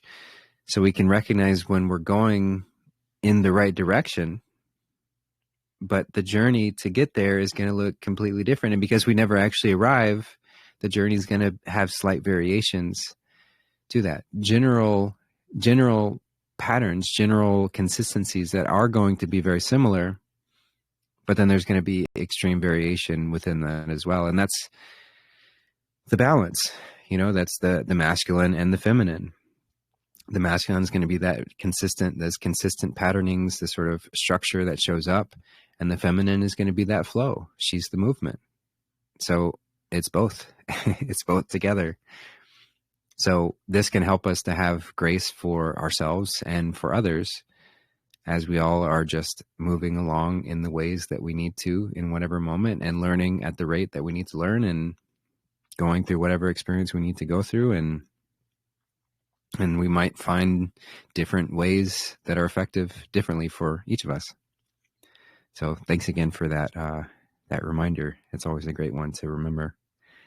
So yeah, I will just pass it back and see if anyone else wants to jump in or take us any direction. Feel free.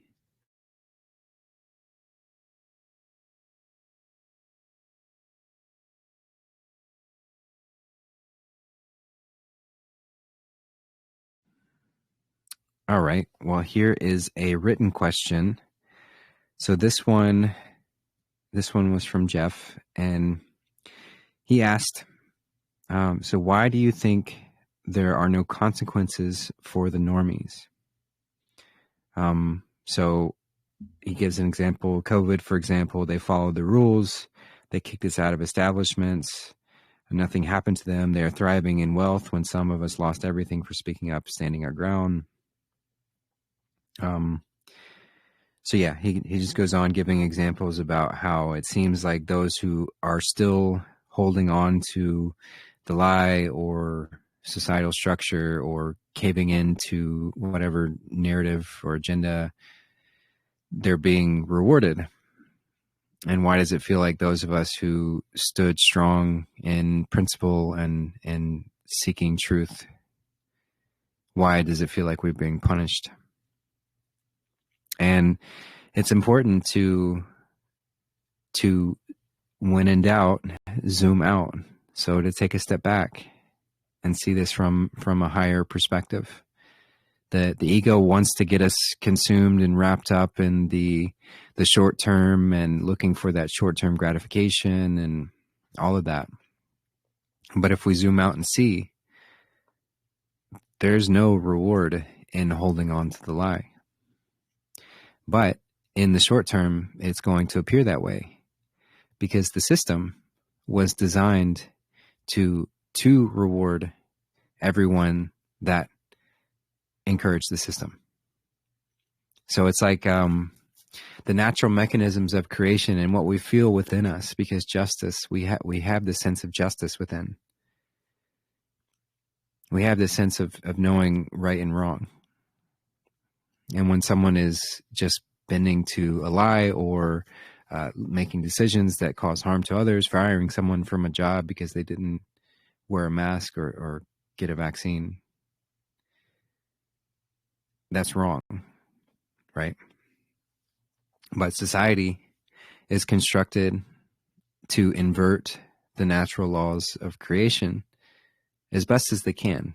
They can't fully do it, but if you have everything that sort of props up those who bend to the will of society, and you don't have to look any further, but the legal system, those who play into the legalese nonsense and loopholes and have money to take advantage of others, they get rewarded, seemingly, on that scale, at least from a material perspective. And for a time, they might be able to live that way. And since society has been around in this form for a long time, continually encouraging those to operate in that way, it's taking us further and further away from our natural inclination to do what is right. And instead we just do whatever the system wants because we don't want to be punished by the system. Because not only does it reward those who do what the system wants, it punishes those who go against it. So then we sort of gravitate towards that. And then because we're now operating outside of our moral compass and just doing based on whatever the system wants, then we add our energy to that reality. We manifest that system, this great inversion, to get away from the natural order. So then it's created this huge issue, and it has a lot of weight to it. So then it becomes increasingly difficult to go against it, and you become increasingly more punished if you do. So then, yeah, the frustrations can come in of like, if I know what is right and I know that is wrong, why is there this continual reward? And that it has been, I'm sure, very frustrating, as has been frustrating for me. But just imagining how frustrating it's been for those like Yeshua, and the others who have come around and seen the system for what it was, and seeing how what is right and good is punished. No good deed goes unpunished.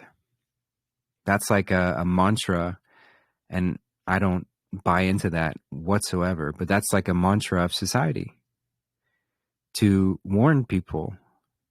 Don't stick your head out. Don't let that Christed light shine, because you're going to get cut down. You're going to be punished. Don't do the right thing. Do the strategic thing, or the thing that society wants. So we manifested this whole scenario. And so now, as we're working to unravel that, and fortunately goodness has always been there, and we're moving out of that. As I mentioned earlier, we're moving out of night, where that system, this obscurity, this darkness is what allowed the system to be created. The complexity is what shrouds our inner sense of morality, and what allows these organizations, these corporations, these governments to do the things that they do, and people to get away with it, because it's got so many layers of obscurity and darkness and complexity to hide it. Well, this is revelation. This is the dawn. Day is breaking, and we're moving into the light. So those tricks will not work anymore. Nothing can stop what is coming. So fortunately, we have very wise, good people helping to create the smoothest transition possible, because they knew this was inevitable, that we would shift out of it. But to keep it from being as disastrous as it could have been requires this transition period where you can't tell the people, you must show them. So we've learned about many operations that the White Hats have been a part of, but we'll just talk about this one because it was mentioned. But COVID was very much a Black Hat operation to begin with. It was designed to further enslave humanity. It was designed to destroy and remove all the weak and infirmed, the elderly, the sick, to just get rid of them, and designed to manipulate our DNA structure through these experimental, well, not really, but through these very intentional injections designed to harm us and kill most of us and keep the rest as good slaves to continue setting up harvesting systems, because it's all about the children. So to create perfect breeders and to have a human farm, which is what they did underground and what they wanted to bring to the surface. So COVID was very much a part of that, advancing that plan. And the white hats, instead of negating every layer of that, for various reasons, they had to let it play out to some degree. So they neutralized it as best as they could. They neutralized the severest of consequences from it. So the largest harm did not go through. This is a war, and there are still certainly casualties that have been experienced because of this. They have not been able to neutralize every single threat that came from it, but they could not come out in the open and overtly stop it at that point in time, because it wasn't ready yet. The plan wasn't ready to come through all the way, and they had to keep the black hats still with any level of influence, thinking that they still had the upper hand. So if you're a black hat and you know that this COVID plan is coming, and then you see it being stopped, well, that's going to send you into panic and potentially cause you to harm a lot more people, because that's what black hats do when they lose. They go scorched earth and they try and inflict as much harm as possible. And they also scurry off and run into the dark hidey holes to plot and scheme and plan. Neither of those things could be allowed to happen. So the white hats had to keep the black hats thinking that this was still their plan was still underway. So on the surface level, they had to go through that. And they also had to show us. You can't tell the people, you must show them. We couldn't just be told this kind of stuff. We had to experience it. So we had to go through the full range of experience of going through having these mask mandates, having the ridiculous things placed out there. And it's no accident at all that COVID became the most instrumental tool for our awakening. There's no greater event in history that has led to more people asking questions, more people waking up, getting to that space where they don't trust the government, they don't trust the hands of man. And that's what the white hats needed us to get to. They needed a certain threshold to get to that point so that they could come through with this next this shift. And we would be able to not only go through it, but go through it without harming ourselves and have it actually stick, so that we don't just fall back into deception again. We have to learn so deeply so we don't fall back. So from that perspective, it did an absolutely wonderful job. So if we're seeing it from this high vantage point, we can see why it had to be done this way.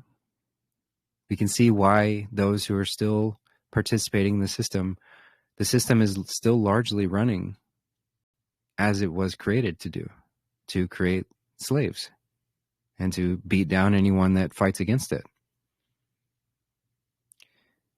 And what that does is for anyone who's simultaneously waking up during this time period, fighting against the system, but also feeling the repercussions of fighting against the system, what is that doing? It's inspiring more action and more awareness. It's not going to be as impactful for somebody to go through an experience where they're like, yeah, I don't buy into the mass mandates, but then they lose their job because of that. Now you've got a warrior. Now you've got somebody who's fired up. They're pissed off. And so that they're going to be able to more greatly spread influence in their sphere of influence. So again, we have to zoom out on these things. We have to take a broader perspective and see it from a greater scale. And then it becomes so much more clear. But from the limited perspective of like, oh, why is it still happening like this? Why aren't they being, and I'm not knocking Jeff at all. Like, I get it. I go through these frustrating moments all the time. But that's what I do, is when I get in those moments, like, okay, I need to zoom back out again. Let's see this from a higher perspective. Let's see why it had to be done this way. And then it takes that edge out, and I can have more grace for the reasons why it had to be done this way.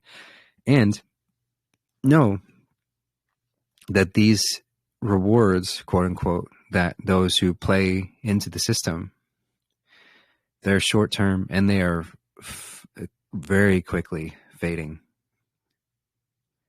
And so those who are clinging onto it are falling into desperation as they're seeing their world fall apart. And that's necessary. That's necessary because those rewards are not real. They're not in alignment with creation. They're not in alignment with that moral compass. So those rewards are fake. And that's where the teachings in Revelation are quite profound, where it speaks of the weeping and gnashing of teeth. Because when this is all revealed and people recognize that they've spent years and so much money, time, and resources into getting degrees and holding on to jobs and doing things for corporations that are at sometimes just outright evil, Judgment Day is coming.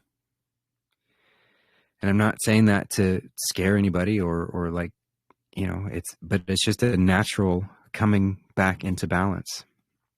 And so those who are going to cling to the lies, those who have invested more time into the lie, are going to cling to them typically more severely. And so this what may seem like a reward at this time for having the society prop you up will seem as the greatest pain. And not that we relish in that, but it will be extremely painful for those to go through that. Many will not make it. And that's for us to help with, to find that compassion for those and to help in any which way that we're called to help people work through that. Q is going to pass the baton. And that's where they need us. They need our help. So, yeah, it's a great question, and I appreciate it very much because it's something that's very helpful for me to remember, and I'm sure for many others as well. So thank you for that, and I will just pass it off and see if anyone else wants to jump in or take us in any direction.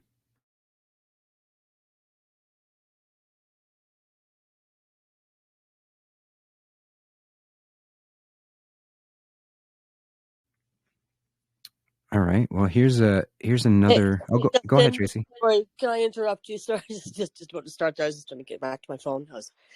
Went to make some lime juice. So anyway, okay. So back to I was going to talk about was 12/21, which is today, which is. So let me just pull up the reference I wanted to go to. Sorry, 1 second, a little bit. Okay, where is that file? So yes, today is the day that the executive order, I get the correct number of it. It's like this 13818.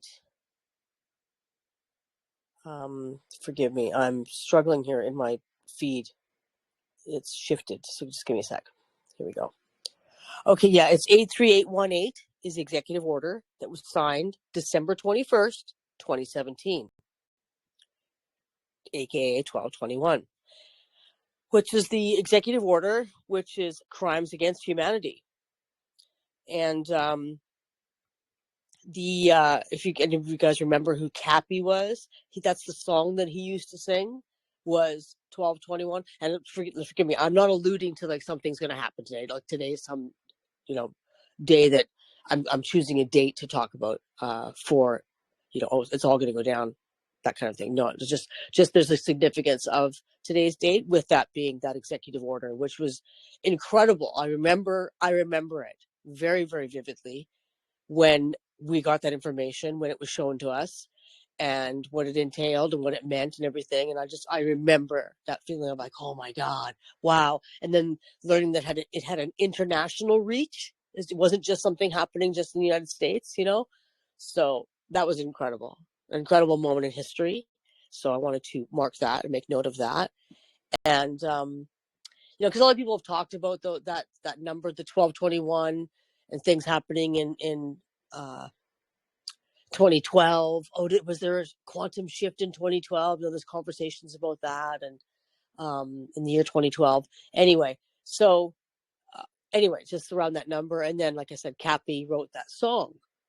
He had the song of 1221, Take It Away. I'm not sure if anybody is familiar with him or anything like that. Yeah, don't know who he is. I wouldn't know. I mean, there's like lots of speculation about what sort of his persona was or what that was all about, or who knows? We shall see. We shall see. So, but just a funny coincidence, or sort of not really coincidence or synchronicity that's important, but just funny, was that when I mentioned, I guess it wasn't on here, it was on our movie night. It was on our movie night, and I popped in to give a time check, which was actually 12:21. So anyway, so that's what, just kind of wanted to mention that. And there was other things coming up on December 24th, or so December 23rd is going to be the New York Stock Exchange official live video to the world. So I'm not sure what that actually entails, but that's something that was noted on a few sites. And then, and December 24th is when Washington crossed the Delaware to fight the British. So, and the Hessians, that's the word I'm seeing there, and to fight the British and the Hessians. So that's December 24th coming up. So a lot of significant days happening and timings of things. And as you know, that's kind of all whirling around, you know, whirling around everywhere around us. As you know, we speak on here, just like standing still, staying in the now. But there's like so many moving parts, you know, whirling around us at all times, that it can seem, you know, a bit much or overwhelming or whatnot. And you can get pulled into different things, different ways, different directions. But it's such a beautiful reminder that we bring up here and speak of, is staying in the now. It's okay to observe these kind of things, which is I want to say I've gotten a lot better at, you know, not getting sort of swayed emotionally or invested in some way, but wanting to learn and looking into stuff, and staying in an observation mode. And so that's been a much better way to navigate through the the mountains of stuff that gets thrown at us each day. So just kind of yeah, so for myself personally, I've helped. I've had growth in that area. So that's just something I wanted to share about 1221. Thanks. Thanks, Tracy. Yeah, it makes sense. I mean, this is a impactful time every year as the season shifts. So, of course, there would be impactful shiftings. It played out as above, so below, as within, so without. So, yeah, thanks for bringing that up, and appreciate that. Anyone else have something they want to share or a question to go into?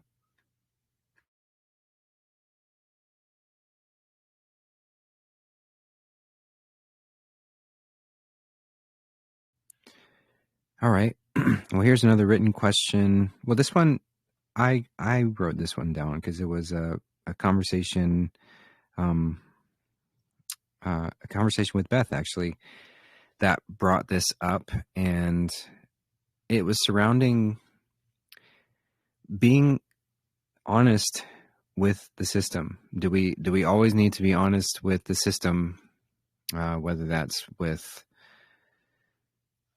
police or you know, the IRS or, you know, these other government institutions, that is it wrong to be dishonest to them?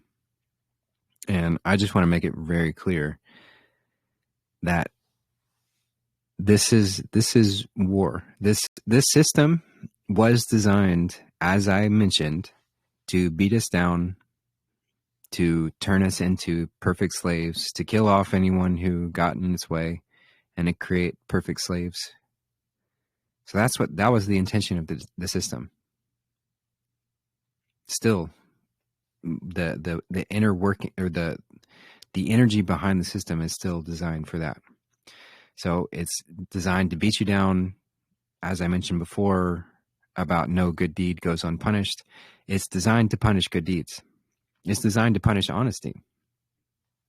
It's designed to punish people who are trying to do the right thing. Because doing the right thing eventually, in some way or another, goes up against the system, because the system is built to prop up the wrong. So when we are interacting with the system, it's not about just being honest all the time, because the system is designed to beat that out of you and to hurt you for that. So take police, for example. There's no room where, now I will say there are some times where it's strategic to be honest with police or with government institutions or whatever. I'm not saying to just flat out be dishonest all the time just for the sake of it. But it's not to be viewed as something where I have to be honest no matter what. In those situations when I'm dealing with the system, and a police officer is a representative of the system, some government institution, some bureaucrat is representative of the system, in those moments, I am at war, because I'm dealing with something that's designed to prey on me. It's designed to take advantage of me and to cause harm. So this is a war. So I'm not employing regular moral code in those situations. This is the law of war. This is strategy. So in those moments, I need to be strategic, not just outright honest. Now, if I'm dealing with somebody who's not tied to an organization or system, I'm not speaking from that, but I'm truly just genuinely dealing with somebody, then yes, we need to be honest. But even that, people can be so convinced by the system that outright honesty all the time is not always the best approach to be.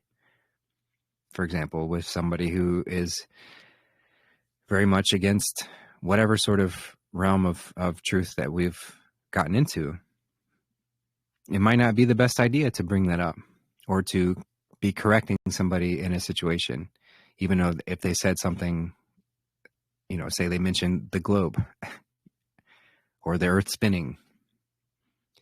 In a situation like that, it might not be best to bring that up, because that's just going to create more turmoil. And I really enjoyed the analogy of the Agent Smith effect. So Agent Smith is the character from The Matrix. And whenever we speak truth that goes against the system, somebody has the potential to turn into Agent Smith and then do everything to try and beat us back into submission for the system. So even everyday people can be agents of the system. So we have to recognize when we're engaging with the system, and people can be possessed by that as well. So all to say is, like, when we're dealing with that, it's important to use strategy and know who you're dealing with, know what the angle is, know what the repercussions might be. Should I reveal something? And use the art of war. And it's unfortunate to kind of have to do that, because this, and as was intended through the creation of the system, this can get us in trouble with karmic law. And that's what helps the system to stay in place and sort of dilute its karma and spread it out through all of us, because we're encouraged by the system to lie to it. And while it is necessary to do that in order to preserve ourselves, it still is moving away from that general law of integrity. And so energetically we bear that burden. So ideally we're not going to ever have to do that again. But in the meantime, we're in the depths of quite a big war. And it's important to be strategic in how we operate, because the system will destroy you if you allow it, if you show yourself. We have to recognize this light within. While we are to shine it brightly, it also acts as a beacon to those who would seek to do harm. And the system is designed to snuff out lights as much as it possibly can, always. So we have to be careful about where we shine that light. So anyway, just wanted to mention that because it's just a sort of a moral quandary to have to deal with, and it's again unfortunate that we have to be this way in this time, but it's necessary. So I just wanted to mention that as well. And yeah, I will we probably got time for about one more question if anyone else wants to, or we can keep talking on this topic, but I'll pass it off and see if anyone else wants to jump in. Yeah, I'd like to hop onto a kind of similar subject, if I don't mind myself, is everyone might want to learn more about this, I'm sure, is how there are some individuals who have figured out this system, not like the entire system, but at least enough of it, where they know how to speak and beat the cheaters at their own games. And basically, I mean, I have not met anyone personally who has done this, but I keep hearing about it, not just in, I guess, some snippets of conversations on this Telegram channel, but elsewhere on the internet and in person too, that it is indeed possible to call out the system in such a way where you basically tell it you know what it is and how you are the stock and you're the living being that gives that stock value. It's a false corporation name that you're given, that your parents, signed you away at birth, which technically you weren't really signed away since it wasn't you. You didn't do that. They did. And they pay rent. They pay your rent and all that. But you're born with this unlimited value. I mean, we are priceless. We're living beings just like any other animal on this beautiful earth. And some of these people seem to have done, but they're pretty secretive about it because, if you, like you just mentioned, you become a beacon for these ones who wish to do harm against us. They're able to basically claim property. They can claim, I don't know if I should say real estate, because I know real estate is not real estate. It's all fake and fraud. So it's because everything has been stolen. You have been stolen from yourself, basically, since birth, and you're given this name that's not even you. Is people are claiming properties. They're claiming vehicles and even things like gold and silver, just saying, well, hey, this is all stolen. You can tell, I only know what I know. I know that I don't know. But it's quite a complicated subject, because that's how they designed it, right? It's nearly impossible to talk about, and even judges and lawyers, I've read their articles and things where it's they might appear to be lawyers, but a lot of the time they don't even know what they're talking about either.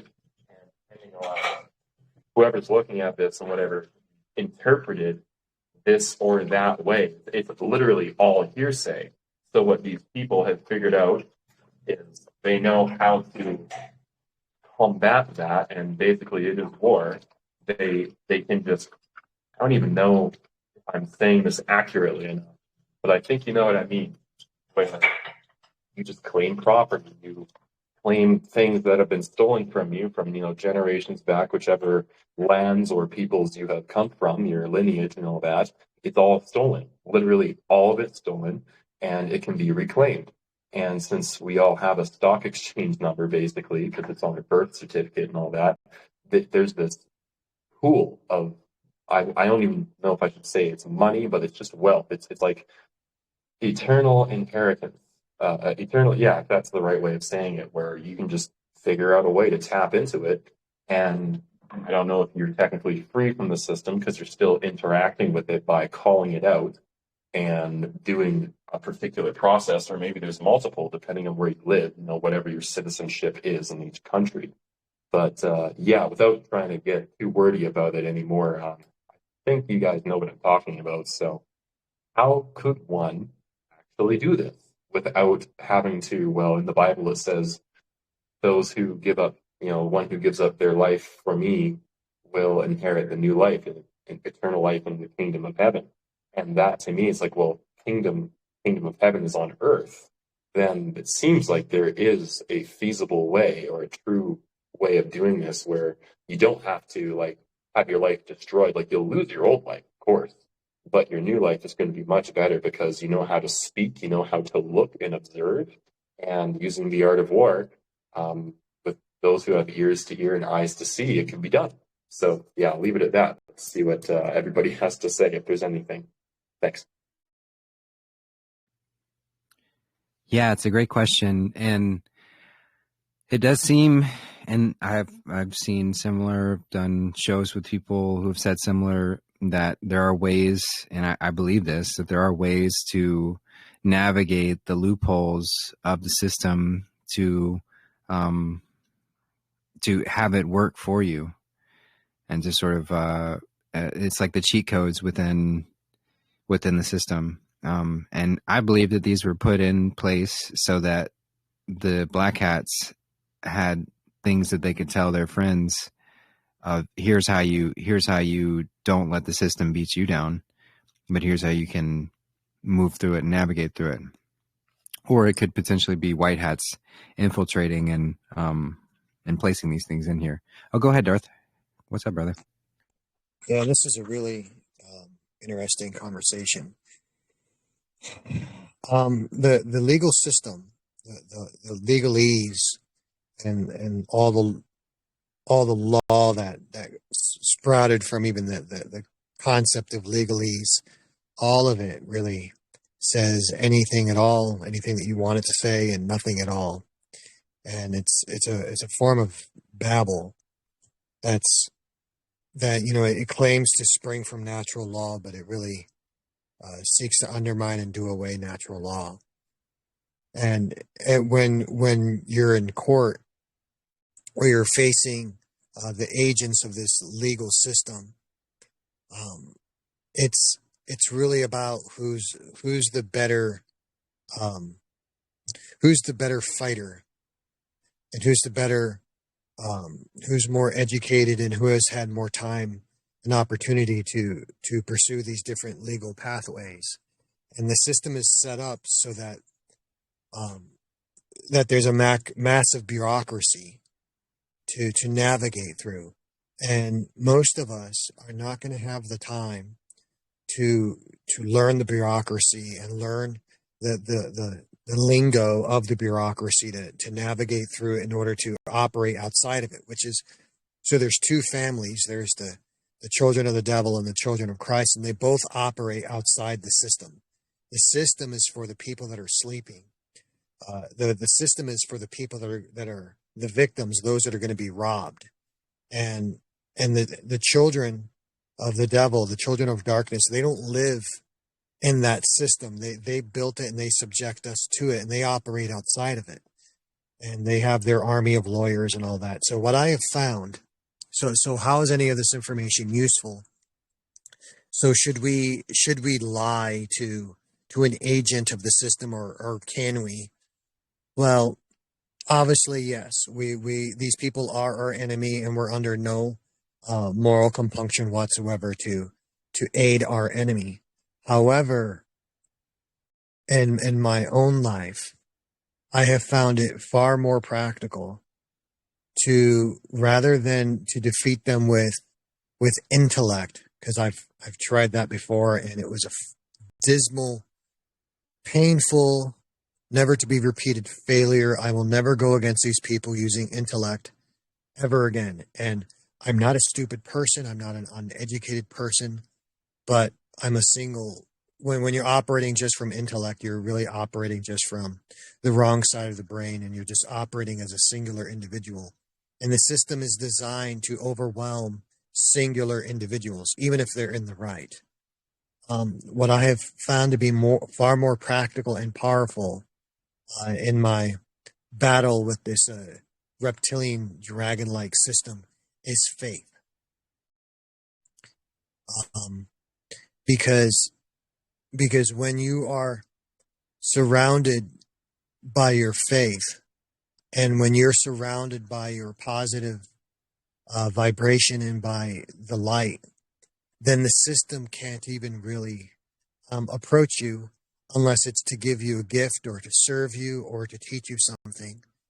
And I have done battle with the system very successfully using faith. And several times I have achieved what I would consider spectacular victories in my personal life against the system, not using intellect, not having to lie, but simply exercising positive faith, because the system, the artificial construct that they have built, is built on top of the real construct of love, and it is subject to the real construct of real laws. They can pass a law saying that love cannot approach you, but if love wants to approach you, it can. They can't. They have no say over the force of love or the force of God or the absolute divine. They don't have any jurisdiction over God. They only have jurisdiction over their artificial constructs, and their artificial constructs can only do what love allows it to do. And so all of us, inside of us, deep inside, in our hearts, and in the proper side of our brains, we have a connection to the absolute divine, the I am.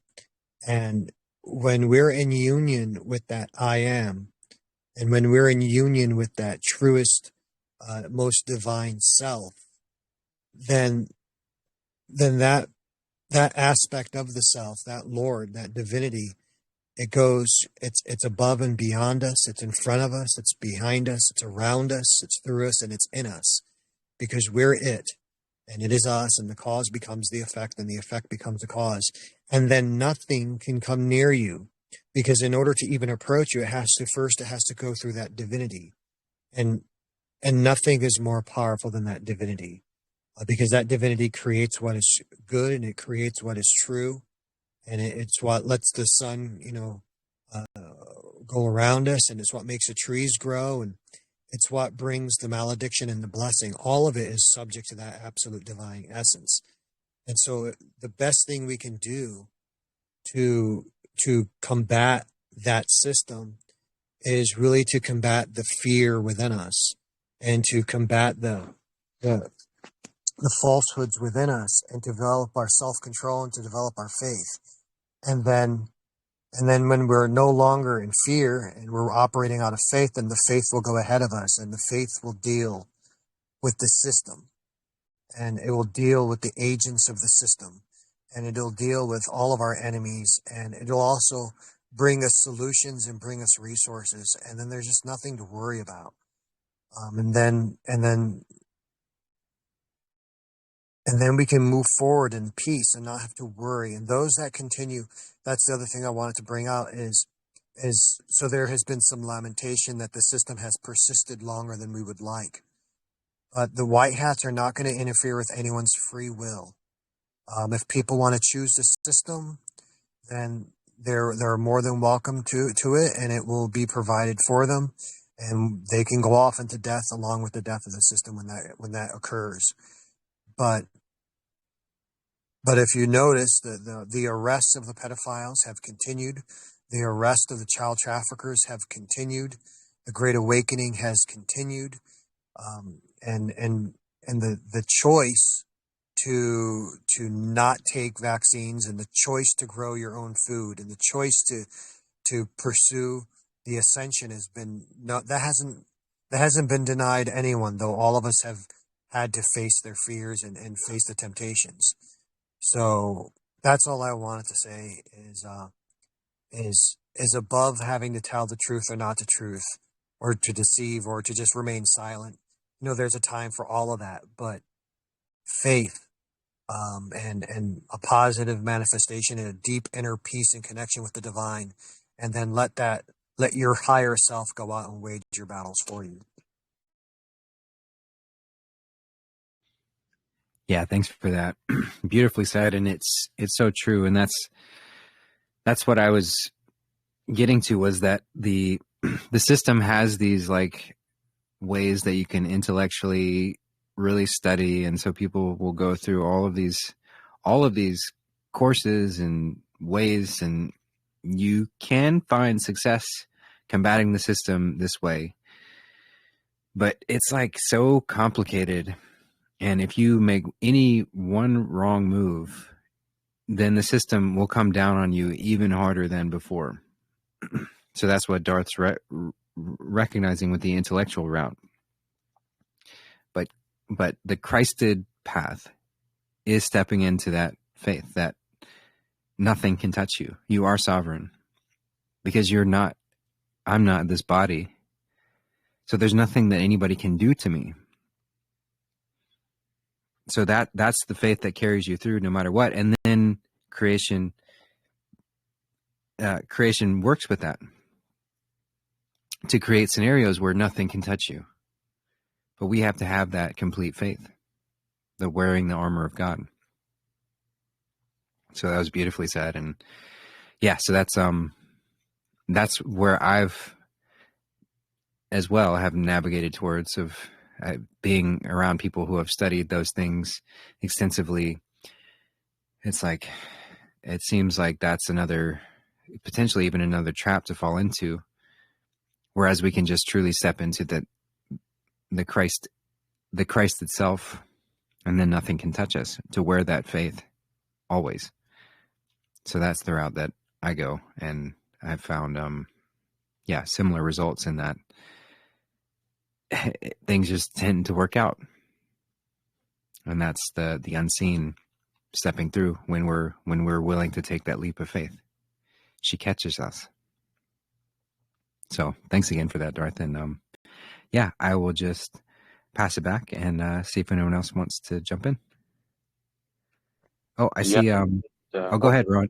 Go ahead, Ron, and then we'll go with I've done that like 3 times, it seems. Yeah, I get maybe ahead of myself, and I'm excited because I always learn something new from you guys. And once again, God bless everyone here for contributing what they can. We might not know everything, but we are everything that is connected. I don't know if that made sense, but it did to me. Anyways, it's back to what Darth just was saying about how trying to tackle this intellectually is quite a foolish maneuver. Not word for word what he said, but they, like, even these judges and these like expert lawyers, we're talking about like the smartest, quote unquote smartest, or most clever of the clever, they have a hard time even communicating amongst each other, because it's legalese. It's this bendy, shape-shifting reptilian language that makes no sense, because that seems to be like the case with every single thing, is that unless you know exactly like what you were just saying, Justin, if you don't know, and if you don't make the precisely most perfect moves at the right place at the right time, you're basically slaughtered, like violently, viciously, legally slaughtered, or illegally, since it's all illegal. You know what I mean? But it seems that, well, this is going back to, I think I was just reading this this morning in the Bible, King James Version, was when Jesus is being tested by the Pharisees, they're just looking for anything that they can latch onto to get him into trouble and to, well, kill him.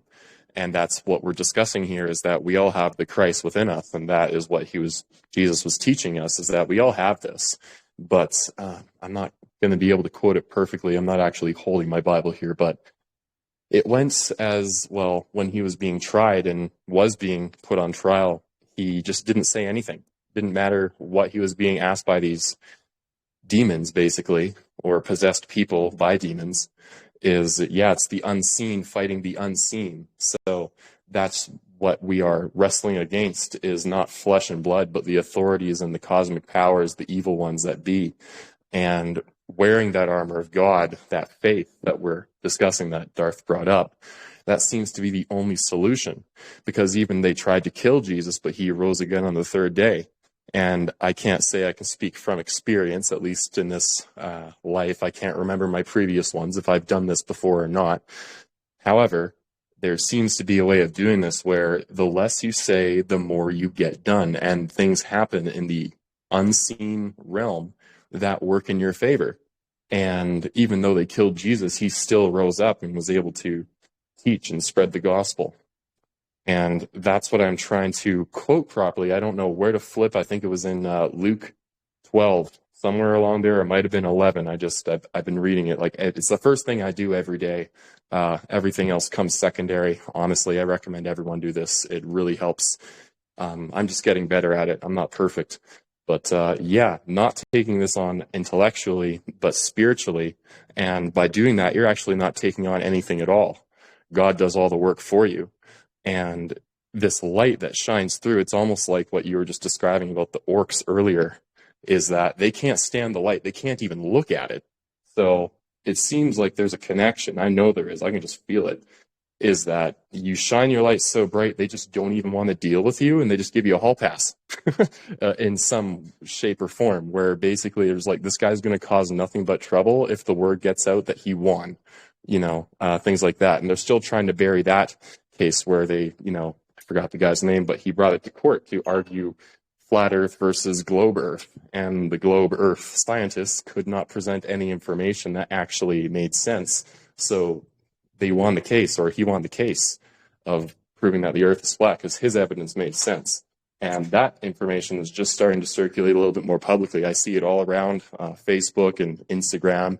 And it seems that the algorithm has worked in my favor now, where I'm just putting out the right energy or commenting on some things, where it's just more things are coming to me. And that's what I can't quote it. Why can't I was just reading this. This is driving me nuts. Is that the answers come to you when you don't do anything, and doing nothing is doing something. And that's where it is. Like, I think maybe that's just the invitation for everyone to explore this on their own, is that even if you heard it from me, you might just blindly believe it. And I don't want that to happen. So hopefully we can all, well, if you guys want to, look into this yourselves further, because it's in the Bible. Literally all the answers are in the Bible. And ironically, King James tried to write it to work in his favor, but it didn't really work out that way, did it? So, yeah, I think that's all I have to add to it, is just that when we put on this spiritual armor, it's like, it's so bright. It's basically made of, it's kind of like in all those RPGs where you have glass armor and you're wearing it in the game and you're playing the game. You're like, how the heck is this supposed to protect me? But somehow it can deflect an arrow. And, in Skyrim, I think everyone's taken an arrow to the knee, but if you're wearing glass armor, that seems to not happen. Something like that. I think you guys can figure what I'm saying here, is that there is an answer to this, and it's by not trying to answer it in a fleshy way. It can't come from us, because we are not actually the answer. Christ is the answer, the highest of the high, and nothing goes above it. These demons know this, and they answer to him, and they can be rebuked and cleansed from the body too. And it's like, if these judges and lawyers can see that in you, just in the very few words that you may speak, if you do say anything, if you go into this, it's like they just don't even want to deal with you, and they just leave you alone, because they cannot touch you, because you are not of this body. So yeah, I think I should just cut it off there, because I feel like that's as close as getting to what I am trying to recall. I really wish I just had my Bible open on the exact page to recite this properly, but I think everyone knows what I'm talking about. So yeah, I'll let go of the mic here. Thanks. Yeah, thanks, Rowan. Well said. And just wanted to give an opportunity to Sabina. Go ahead, sister. We've got maybe like 7 or 8 minutes. Go ahead.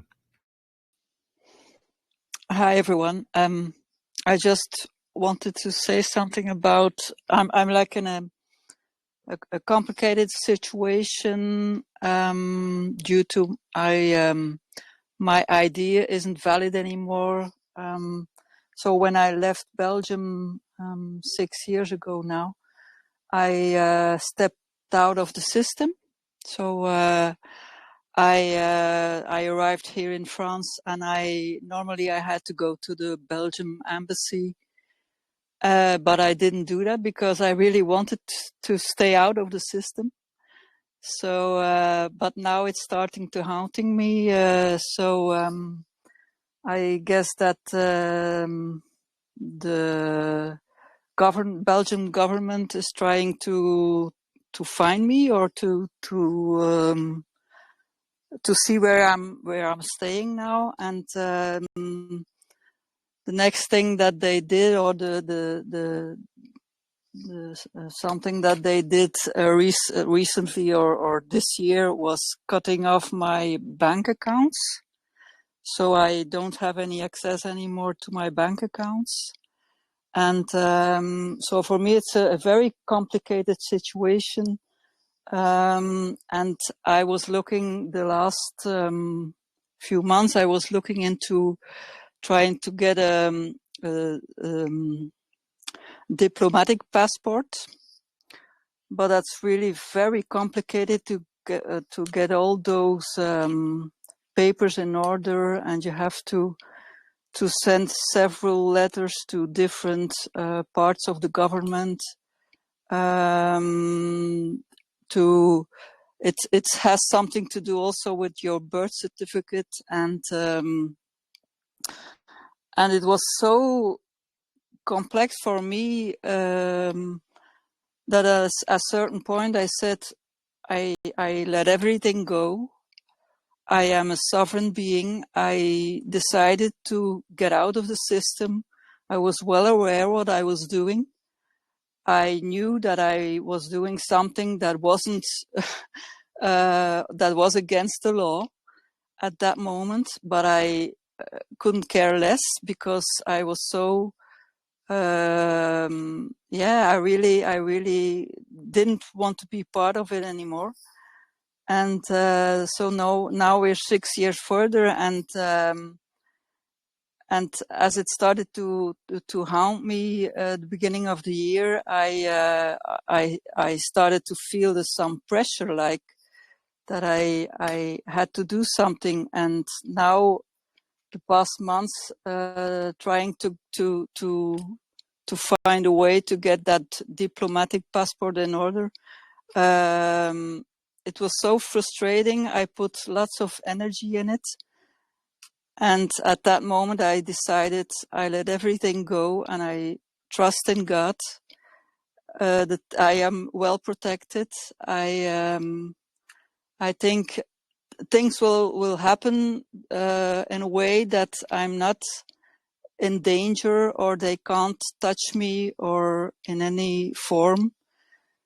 And I just wait until everything changes, and I fully put my faith and my trust in our divine guidance. And I think that's the only thing I can do at this moment. It's just sometimes, especially like I'm here completely alone, and I can't share, or I can't ask a second opinion. It's sometimes it's very hard because it's really like I have to figure everything out on my own, and all these systems are so complex, and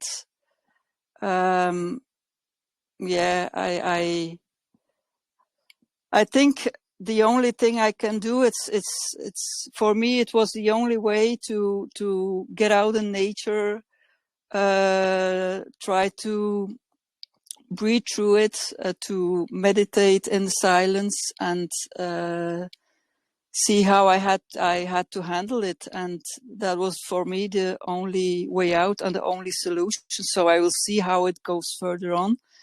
But I hope that once we get out of all these corrupt systems, all that paperwork and won't be necessary anymore. So I really want to be a sovereign being of the earth, and not one specific place. So I just wanted to share my my story about that. Thank you for listening. Yeah, thank you so much for sharing. And it's very encouraging to hear stuff like that. And yeah, while we're still dealing with the last few moments of the system hanging on, we do kind of have to find the best way to be with it, and just trusting that it's all playing out as it needs to. But I really appreciate you sharing that. And it sort of reminds me, and I'll go ahead and just put the prompt out there. But at some point in the future, Darth and I want to do a standalone show dedicated to just all the times where faith has overcome, where the divine has intervened, where we've been able to set aside our mental worry and the lower mind and let that go, and where the divine has truly come into play to perform miracles, and where things have happened in these kind of ways. So I think it'll be a great conversation, and will help to inspire, because faith or fear they're both very contagious, right? And society is conditioned to spread the fear, but why not encourage the spreading of faith? So I think it'd be a great show to do. I don't know exactly when we're going to do that yet, but I wanted to go ahead and set the prompt out there, because we would love to hear from other people who have had experiences like that, where the divine has intervened, and that faith has overcome. So start thinking about moments you'd like to share, and you can either submit those to me anonymously or with your name, and I can read them off, or in the live show we can actually talk about them together. So either which way, but I think we'll have a whole show dedicated to that. So just wanted to mention that as we wrap up today. So thank you everybody for being here. This has been another amazing conversation. I really appreciate all the input. And go ahead, Darth. We've got maybe just a minute or so. Go ahead. Ooh, just a minute. Okay. So I will just read from the Tao Te Ching. Rushing into action, you fail. Trying to grasp things, you lose them. Forcing a project to completion, you ruin what was almost ripe. Therefore, the master takes action by letting things take their course. He remains as calm at the end as at the beginning. He has nothing, thus has nothing to lose. What he desires is non-desire. What he learns is to unlearn. He simply reminds people of who they have always been. He cares about nothing but the way. Thus, he can care for all things. And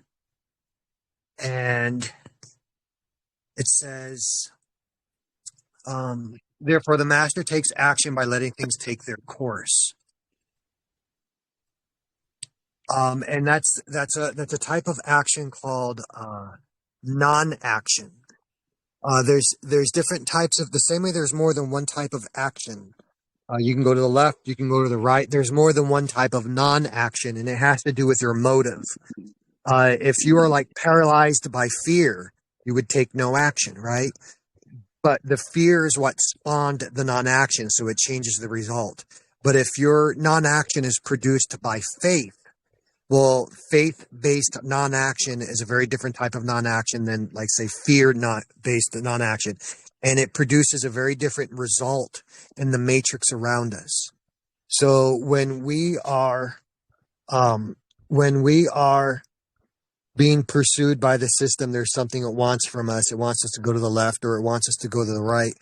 The type of non-action that I would recommend would be like a non-resistance. So simply approach it head on. Don't run from it. Don't flee. Just address it, and just be very extremely passive, and be very in the faith. And then what happens is that the threats and the fear of the dragon, it tends to non-materialize, and the dragon will sometimes even give you a gift and then be on its way, because you didn't run, and you didn't make excuses. You just let the way do what it will. Yeah, thanks for that, brother. It's such a good reminder, and it's like the as the wise farmer says, we'll see.